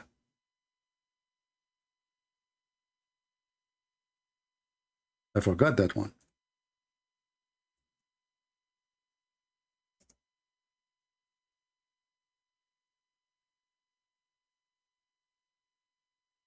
Let's see if we can find it.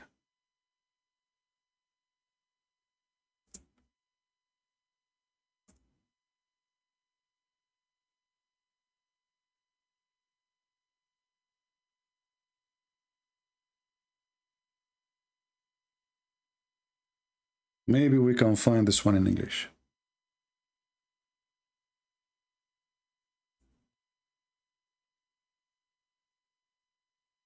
Okay, let's see.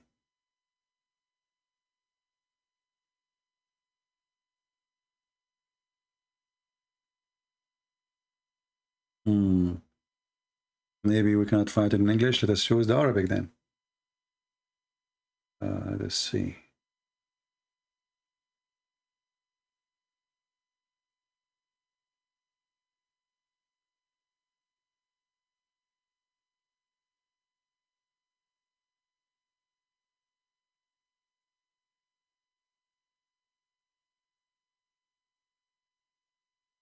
The book of As-Sirah An-Nabawiyya, Ibn Hisham, volume number 2, page number 401. 2 men, they came to Muhammad and they asked to join him. Salama, the wife, she said to Muhammad, Messenger of Allah, your cousin and your cousin, both like the one cousin from his father's side and your cousin from your mother's side, and your son-in-law, they want to meet you. He said, I don't have a need of them. Regarding my cousin, he is the one who hataka ardi. Hataka al-ard is somebody raping somebody. So, if this man did not rape the daughter of Muhammad or his wife, he raped who? He says, he did rape me.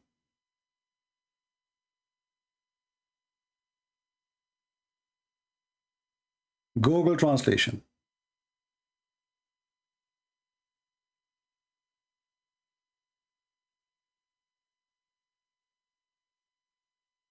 Translation is coming very funny.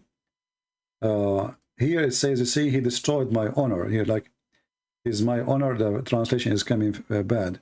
So he is the one who ripped my honor. You know, Hatkul Ard in Arabic is you raping somebody, having sexual relationship, usually with the woman, she is not yours.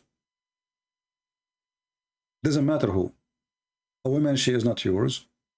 And this is usually happened against your will, mostly. But if the girl, she agrees, still the guy, he will say, well, this guy, he did that to me because he did rip my honor by sleeping with a daughter or with his sister. So either they were raping him, or they were having rape to his own daughter, and this is nowhere in history reported that Muhammad's daughter has been raped. So who is the one who been raped? Let's find more reference.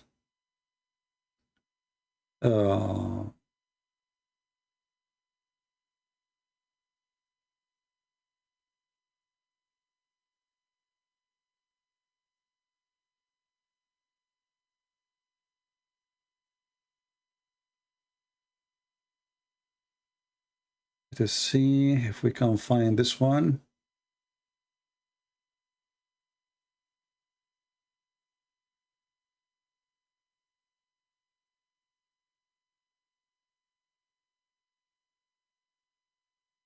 Muhammad, he liked to show his legs.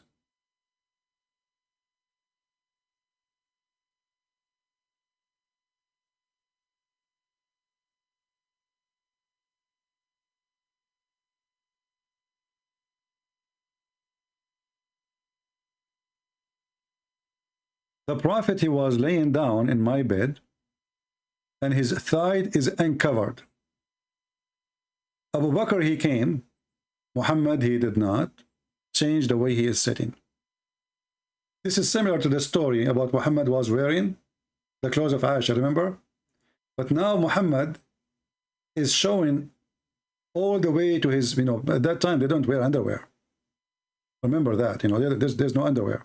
So it's all the way showing that to the top of his leg. And Muhammad is welcoming men coming to his house sitting in such a way. So he did not cover, and he stayed in the same state. Abu Bakr is there. Umar, he came, he did not cover. Uthman, he came, and then he covered himself. And he says the reason he did that, because the angels, they will be shy from Uthman. This is a very similar story for the one, but at that time we mentioned to you, it was about him wearing the clothes of Aisha. Let's see different hadith. What about Muhammad? He go to the door and he opened his door.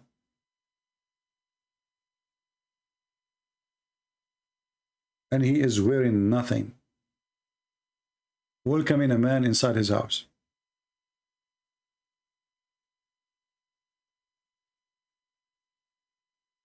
It says here, from Zayd, etc., etc., Messenger of Allah was in his house. So he sent and knocked at the door. So the Messenger of Allah stood naked, dragging his garment, which means dragging it behind him, but he's naked, he's not wearing anything. And he said, this is the only time I saw him naked.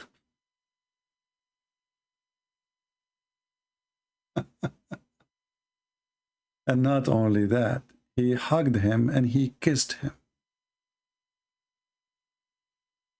He did what?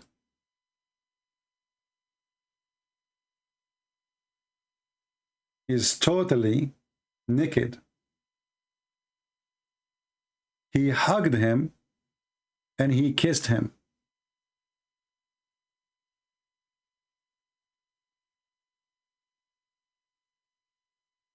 I don't know how many references I need to keep giving, but it's endless. All of them, they lead us to understand who is Muhammad. He never come with a punishment in the Quran for homosexuality, for gays specifically, for men. He said just hurt them, and if they repent, let them go. How come? Which one is more bad for Islam then? If a woman she sleep with a man, or if a man sleep with a man? Obviously, the lowest punishment or the lowest bad for Islam is a man sleeping with a man. Otherwise, this should be a clear punishment in the Quran for such a thing. But as you see, it says just hurt them. In the case of lesbian, Muhammad, he says if two women, they do commit the act of lesbian, you jail them in their houses, which means they can continue having sex together, but put them together in the same room and don't let them go out until they die. In the same chapter, we are reading verse number 15. This is about lesbian. This is about gays, homosexual, men. And for sure, depend in the translation, and all translation they lie, but there's no Muslim can deny that number 15 is about women, and number 16 is about men. Actually, look, we just changed the translation here. This is Yusuf Ali. It says, if two men among you, now how clear we can make it now? If two men, finally there's one of them, he have decency. If two men among you are guilty of loudness, punish them both. If they repent, let them go. Leave them. Well, how come you don't leave them in case of a different... if a woman, she is having sex with... she is married. What we do, we stone her. So which one is ugly for Islam more? A woman cheating or two men having sex? If a woman, she is having sex and she is single, we whip her back harshly.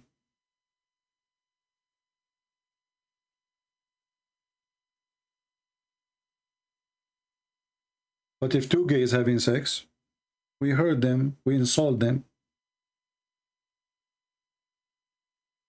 And if they stop, we let them go. So it's so clear that the Quran never considered homosexuality a crime.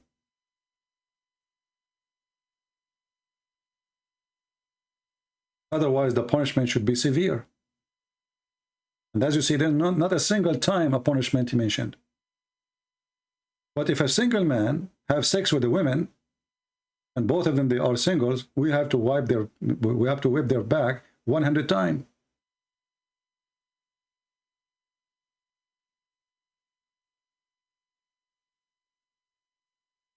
How many times we whip his back here? Not zero.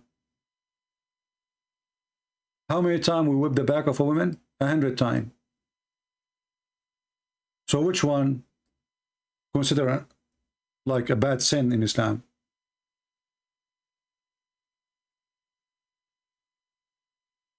The woman and the man who is guilty for illegal sexual, and by the way, the verse never says if they are married or not. It says men and women. This is how stupid the Quran is. Then the Muslim, they say to you, oh, this is about single women. Why? Because the hadith later says something else about married. But as you see, the Quran never mentioned that if a woman, she is married, there's a punishment for her, or a man is married, there's a punishment for him. We knew that there is a verse which is supposed that the goat ate it, but as long as it's not there, it's not there. So if a man and a woman, they have illegal sexual intercourse, flog each one of them 100 stripes.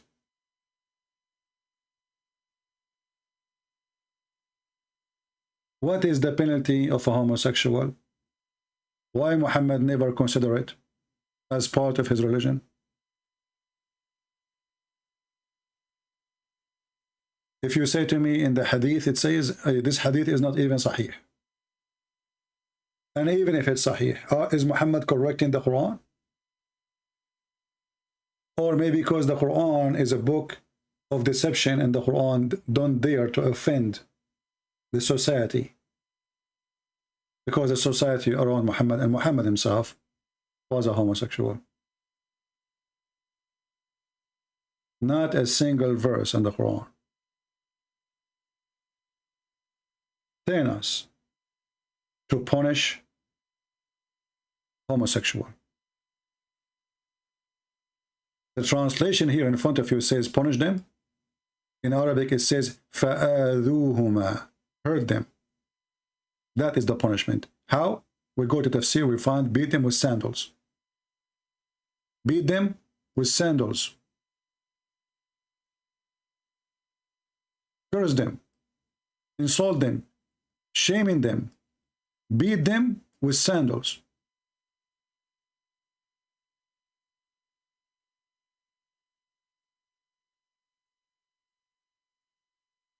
So if a woman is having sex with a man, we beat the hell of them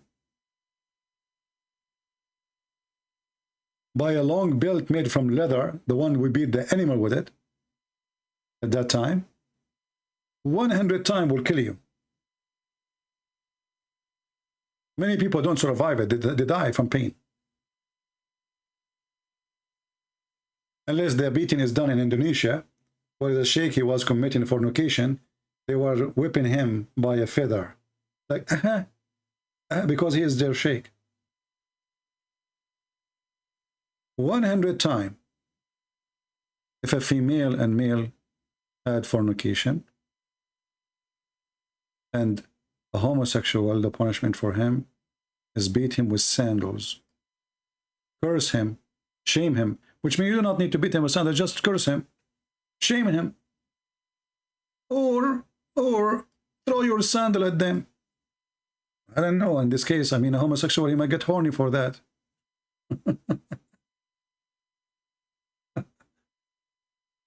So when somebody says he have a religion, obviously Islam is not a religion. And it's so clear that Muhammad's behavior is very strange and very weird. And 99.9% he is a homosexual. And not to mention that Muhammad, he promised Muslim in heaven that he will have sex with images. And he promised men and women to have sex with those images. And the images is images of men. Let me find the hadith. I forgot to mention this one. Actually, I have a debate, many debates before, in case you remember, with Muslims. And the Muslim, they said to me, so what the problem? In heaven, there is no sin. In heaven, you know, they can be homosexual. What the problem? What is exactly the problem? He is going for sure agree with the man. He want to have sex with him. There's no problem with Muhammad saying that. Huh? Okay, isn't it your prophet? Isn't it your prophet? He said that in the heaven there's a market, and this market there's images of men and women. Sure, no problem. And you know, if you wish to have sex with the with any image, men or women, you go right away and you enter the image and you have sex with it. Read the hadith for me, please. Okay. Here we go. What is the problem? The problem is that in the heaven of Allah, it's granted for you. Even there's a market. There's a market in heaven where you can go to the market. In the mall, there's nothing but images of men and women, but the customers are men, as you see in the hadith. So whenever a man he wish a desire of an image, but images are images of men and women. So when a Muslim man have a desire of any image, he enter it to have sex with it. So now if somebody, what the problem is, you go in the heaven in Las Vegas. Okay, we are walking in Las Vegas. You saw an image of Michael Jackson. You will have sex with Michael Jackson. Huh? The heaven is not the earth. Are you saying this is a sin? So having This sex is with bad. having sex with Michael Jackson in heaven for you as a man is not a sin, correct? My friend, are you saying this is a sin? For And me, yes, bad? it's a sin. It's a sin. Yeah, it's a big sin. For me, it's a Because sin. you I'm a are Christian. stupid. Huh? In the heaven, there is no sin. You will never be judged in the heaven. Okay.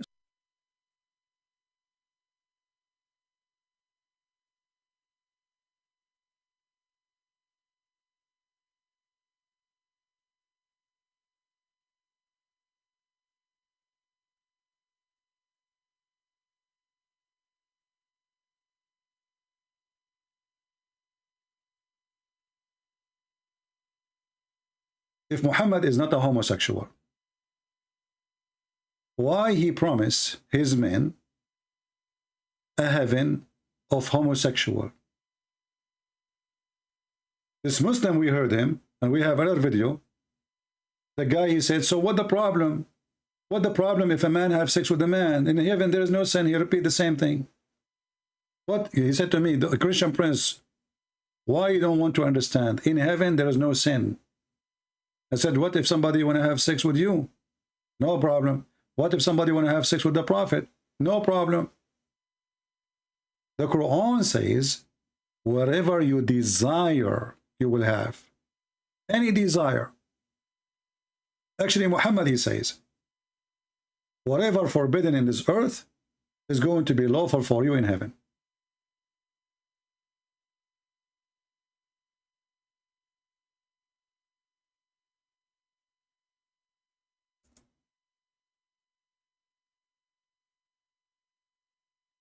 Can you believe it? I say to the guy, what about somebody who want to have sex with his daughter? He said, it's okay. With his mother, it's okay. There's no sin in heaven. They keep repeating for me, saying there's no sin in heaven. What's wrong with you? What if somebody want to have sex with the Prophet? He said, so what problem? Whatever you wish.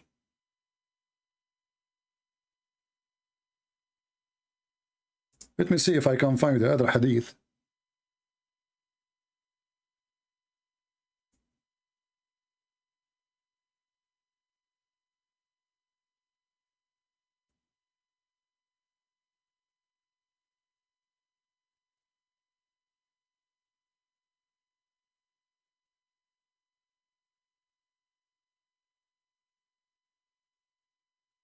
Let us see. So you are saying to us, in the heaven of Allah, everybody he have sex with anyone, male, man with man, with your children. What about children? You can have sex with your children too, right? Because whatever you wish. There's many people, they are sick in their mind. There's people, they are sick in their mind. They like to have sex with their children. What do you think about having sex with their children? Do you agree with that in the heaven too? What if somebody decide? What if somebody wish? What if somebody wish to have sex with your son in the heaven of Allah? It is you who will do it. Know this because all you are thinking is about if in the heaven. Well, your God Allah, if your God Allah, he says if, isn't it your God Allah? He says if. Your God Allah keeps saying if. How come Allah can see an if? I cannot say if. Here we go. You are the one who say it to me. If he wished to have it, you are the one who used the word if. So you can use it. I cannot use it. Why? Here we go. You are in heaven, and now you like to have sex with the children, and you are saying to me, there's no objection. You Muslim, we can have sex with male and female, children and adult. What if a guy he want to have sex with a donkey? Is it okay? Can I answer? Sure, go ahead. We know that in Islam, the people when he go to heaven, he will not have the same quality as in the earth. Yeah, you have a lot more ugly quality. Obviously, you became more ugly because you just said to me, in the heaven of Allah, you will turn to be addicted to sex. You have sex with everything on your way. I'm sure if you go to the heaven and you see a hole in the wall, you will put your penis there. My friend. Because nothing is forbidden no more. In the earth, you Muslims, you have a fatwa. You have a fatwa that you can have sex with watermelon. I can show it to you. Watermelon, even watermelon, you have sex with it. So in the heaven, if in the earth you are doing this, in the heaven, will you do what? You will have sex with watermelon. You will have sex with the fig. You will have sex with the rabbit. You will have sex with the birds. You will have sex with the cats. You will have sex with boys. I mean, there's no limitation in the heaven of Allah. So the heaven of Allah is nothing but a porn palace. Are you finished? Go ahead. I'm listening. You think about sex in the earth because this you need it to live, but in the heaven you have a new creation. Yeah, so but all okay. that you are thinking Hmm. that has nothing to do with the earth. So why your prophet is promising you all just sex in the heaven? If this doesn't have nothing to do with the earth, why your prophet even he promised you that in the heaven your penis will never go soft and you will f as many as you wish? Why he promised you that the man in the heaven he will have the power of 40 men for bang bang? If this is different creation, or what we've seen that you became more addicted to sex, you are not out of sex, you became worse. So in earth you have a power of 1 man, but in the heaven you need more because you will have the power of 40 men. Are you finished? Yeah, each time I say something to you, you say to me, are you finished? But you didn't say anything. Did your God Allah, did your prophet, he promised you the power of 40 men, and he promised you that your penis will never go sleep. Anyway, as you see, we have tons of those debates, and all the Muslims, they say to us, well, there's no problem. In the heaven of Allah, everything is possible because the Quran promises us whatever we wish. It doesn't matter what you wish. Anything you wish. As long you wish it, you will have it. Guaranteed. Sex with your family, sex with your mother, sex with your daughter, it doesn't matter. And here I'm showing you that to show you the quality. If Muhammad is from the quality, different from the quality we are saying, then Muhammad should not be saying what he is promising.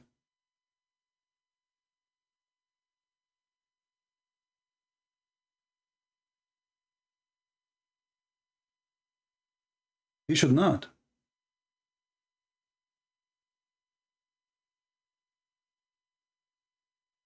You see, when the Bible says, from their fruit you shall know them,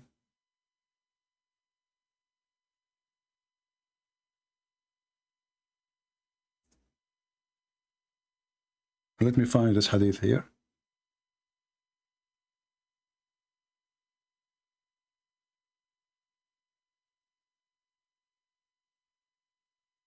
If Muhammad has the quality, which the Muslims they try to spread around, lying about the quality of their prophet, then the quality prophet, he will come with a quality statement, and the quality statement will have with the quality teaching.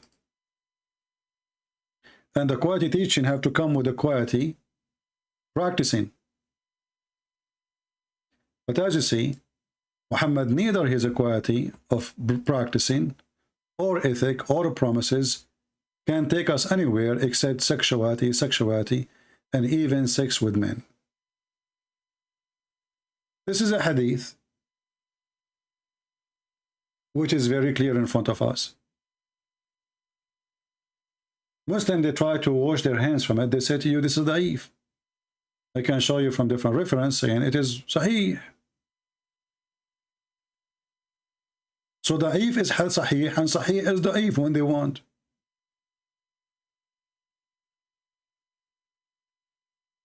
What kind of a prophet he promised you? That there is a market of images, Playboy magazines, and the images are images of men and women, and if a man he wish, he will sleep with the image. I forgot to mention, maybe I will close with this one.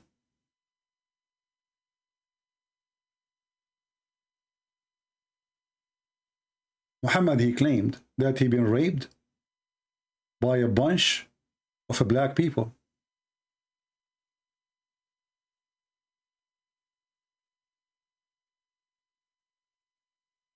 According to Muhammad, a bunch of black men, they start riding Muhammad, and they were totally naked. They spent the whole day riding Muhammad.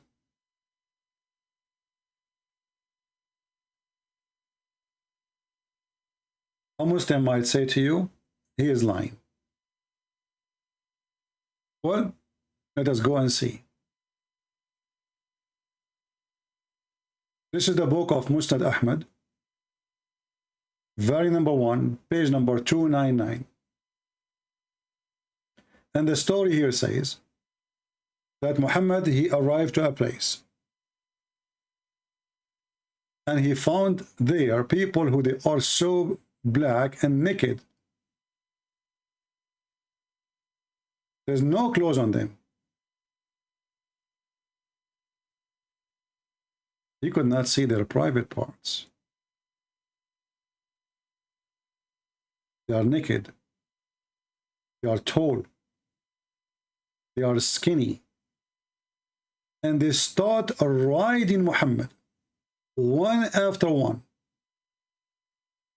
And Muhammad was reading Quran for them while they were riding him. And then they came around the other guy, the companion of Muhammad. And he was terrified of them. And Muhammad, when he came back to this guy, which means the guy is not there with them, with Muhammad, he was so heavy, which means he cannot move, so tired, and he was on pain. Why he was in pain? Mimma rakibuh, because of how many times they did ride him. You might say Christian Prince is making a lie now. Let us use Google translation. Translate. Musnad Ahmad, Imam Ahmad ibn Hanbal, volume number 1, page number 399. We go down here. The translation is saying they are like zombies. That is a false translation. You know, it's talking about they are black. Stupid Google. So they are black and they are naked and they have no clothes on them. As you see, they have no clothes on them. And the guy, he is describing what Muhammad told him. You know, Muhammad is the one who been ridden by them. They were tall and they have little flesh, which means they are skinny. And I was frightened of them. But look what it says here.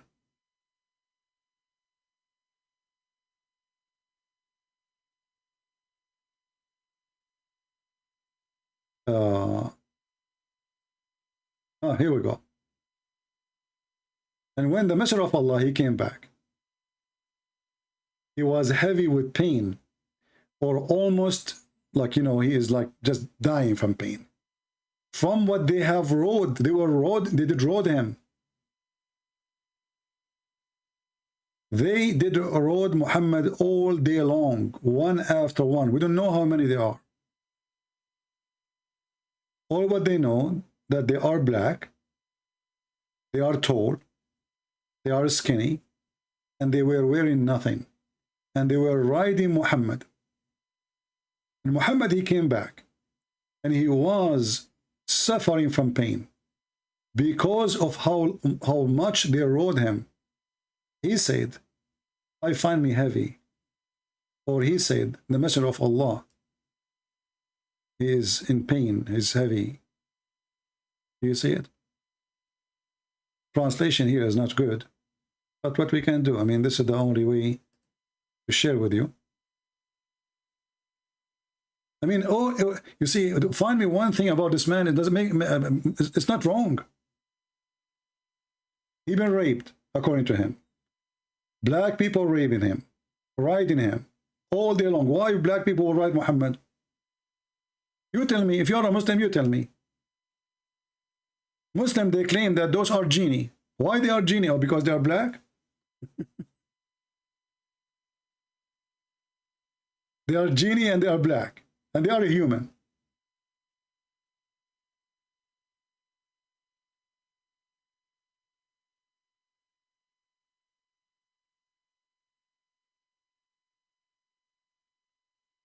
I mean, what I will mention and what I will not mention, it is endless.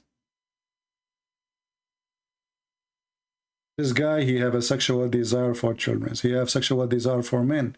You see, why I want to promise men they will have sex with men unless I like it? Why the Quran mentioned that you will have boys who they are white like pearls around you? What is exactly the joy of that? Why they are boys? Why they are so white?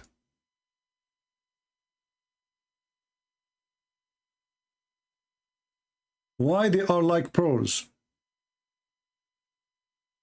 Why we are describing the beauty of those boys? What that will do to a Muslim in heaven? According to Muslims, those are the bar boys. The bar of wine served by boys. A Muslim, he go and sit in the bar to enjoy his night in the heaven. The guy who is, there's 80,000 of them, by the way, 80,000 for each Muslim, and this is the lowest reward. I mean, for me, one thing is not sexual, is not horribly wrong, is not ugly and disgusting. Why anyone would approve child abuse? Those are boys. And they are like pearls. What is exactly the joy you are giving me there? Which one is going to be better? A woman serving you the wine, or a boy and he is white like pearl? Just ask yourself a question. You are in the heaven of Muhammad and you are in the bar of Allah, because Allah obviously is Satan. And now you are going to ask the bar guy for wine. He's a boy. And he's so white. And he's so good looking.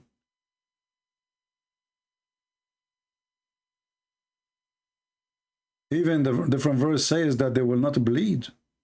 The Muslim, they will say to you, oh, here they mean they will not get drunk. So the promise of heaven leads us to understand that Muhammad is a homosexual.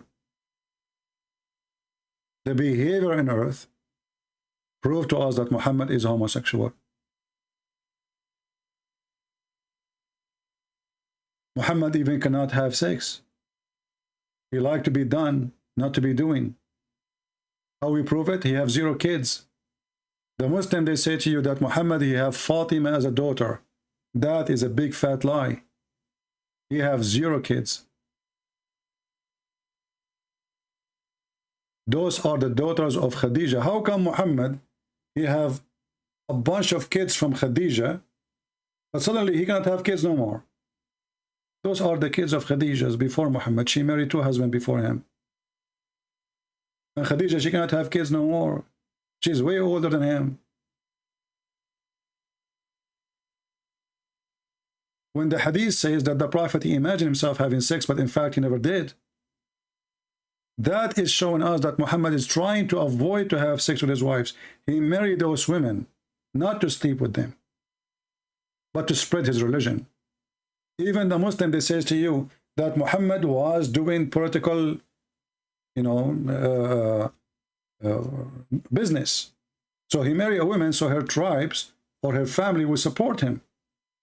But you don't have sex with them.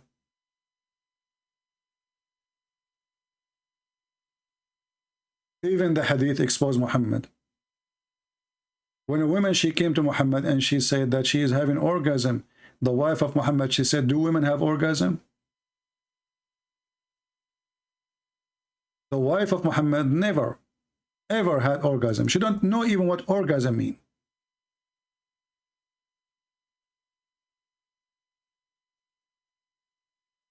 Do women have this charge?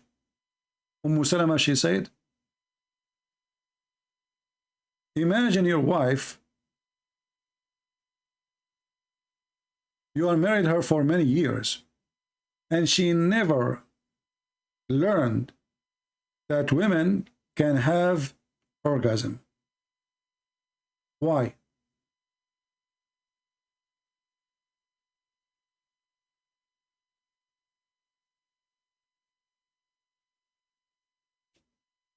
This is his wife, it's not the neighbor. Imagine the neighbor, she have orgasm from a dream. The wife, she have Muhammad himself in the bed and she could not ever have orgasm. And she could not believe it, that women, they have this charge. And for sure here, Muhammad, he said something stupid. He says that the man or the boy or the child resemble the parents based on that orgasm. If the woman, she comes first, the baby will be a girl. If the boy, if the man came first, the baby will be a boy. So always, all streets, all reference lead us to one thing: Muhammad is not straight. There's no way a prophet of God, he promises men and boys in heaven unless he is a homosexual. That is impossible. You promise them what they dream of, and what you dream of. When somebody come to you, let us say you have a birthday, and he come to you and he have a gift. A religious person, he will come to you and he will bring you a religious book. Or maybe these days, maybe a videotape of, you know, Bible lecturer. A guy who like games, he will be you a CD of games. A guy who like food, he will bring you food. A guy who like porn, he will bring you porn. And that is Muhammad. He is the man of porn. He lived for porn. And he is nothing but porn. And no way that he was a straight man. Prove me wrong. Prove me wrong.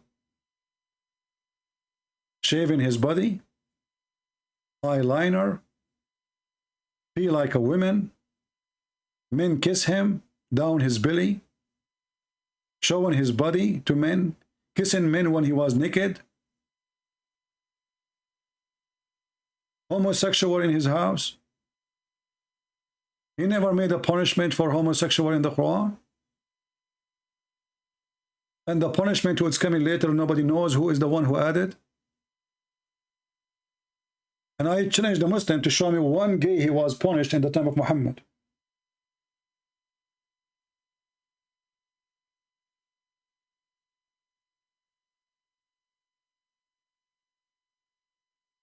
Because if it's true, it's going to be in the Quran. How come this God in the Quran, he have time to tell us funny, stupid stories about the ant of Solomon? But he don't have time to make a clear penalty of what homosexual is.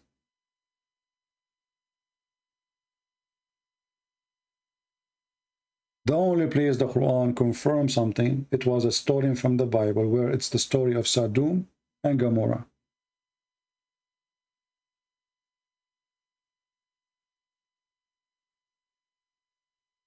My opinion, that Muhammad is a homosexual person to the bone. He married women as a cover-up, as part of his business. If you go and check all the women he married from, he was using them. But I don't believe really he can have sex with them. You see, Aisha, she was at the age of 6. If Muhammad really had sex with her, he will kill her. There's no way he did. Muhammad, he go and he spend the night there, but he don't have sex with them. And even during the night, we will find that Salman al-Farisi is there. Dihya al-Kalbi is there. And even he claimed that the angel Jibreel is the same as Dihya as a look. Just to give excuse to himself why this man is staying late in his house alone. How I can explain it? The answer is very simple. I always say that Jibreel is Dihya al-Kalbi, and he come to me in the image of this person. So anytime anyone, even my wives, if they come inside the room and they find this guy in my room, they will not question what the guy is doing.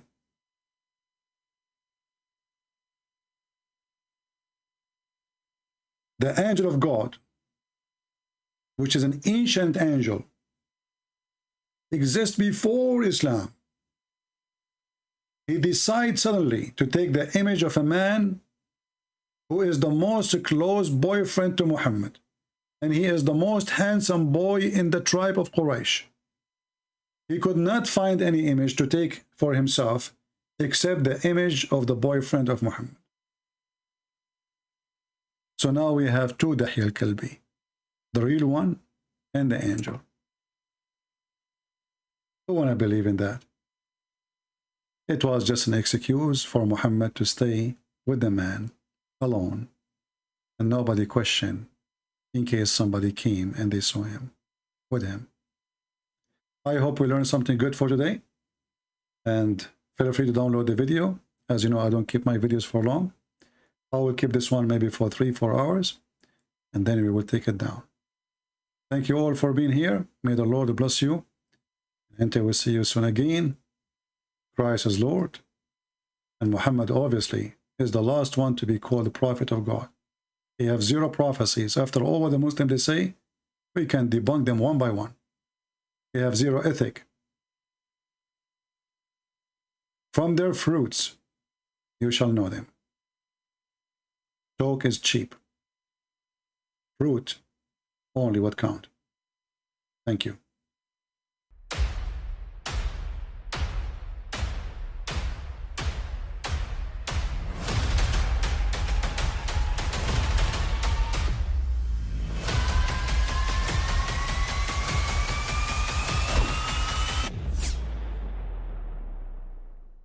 But I mean, again, he doesn't know who Gabriel is, right? Because he didn't come from an Abrahamic faith. The people of Mecca were pagan. Quran has mentioned if this book was from other than God, they would have found in it many contradictions. If a book is without contradictions, that has no bearing on whether it comes from God or not. I've had phone books that are inerrant, but I certainly don't think God gave them. That we believe without understanding. The brother asked a very important question, that most of the scholars say that listening to music, watching movies, and most of the television programs, they're haram. So how can we have fun? Let me tell you, brother, at the outset that having fun is permitted in Islam as long as the fun is halal fun. That the standard narrative has holes in it. The Prophet tells us because Satan or the devil sleeps over our nostrils. Those who oversleep and not pray Fajr on time, Satan urinates in their ears. I really do think Jesus was crucified and that he really was dead and buried. He thought that he was a son of God in the sense that he was specially chosen by God. I think Jesus really did think he was going to be the Messiah, the future king of Israel. I mean, that is, after all, why they crucified him,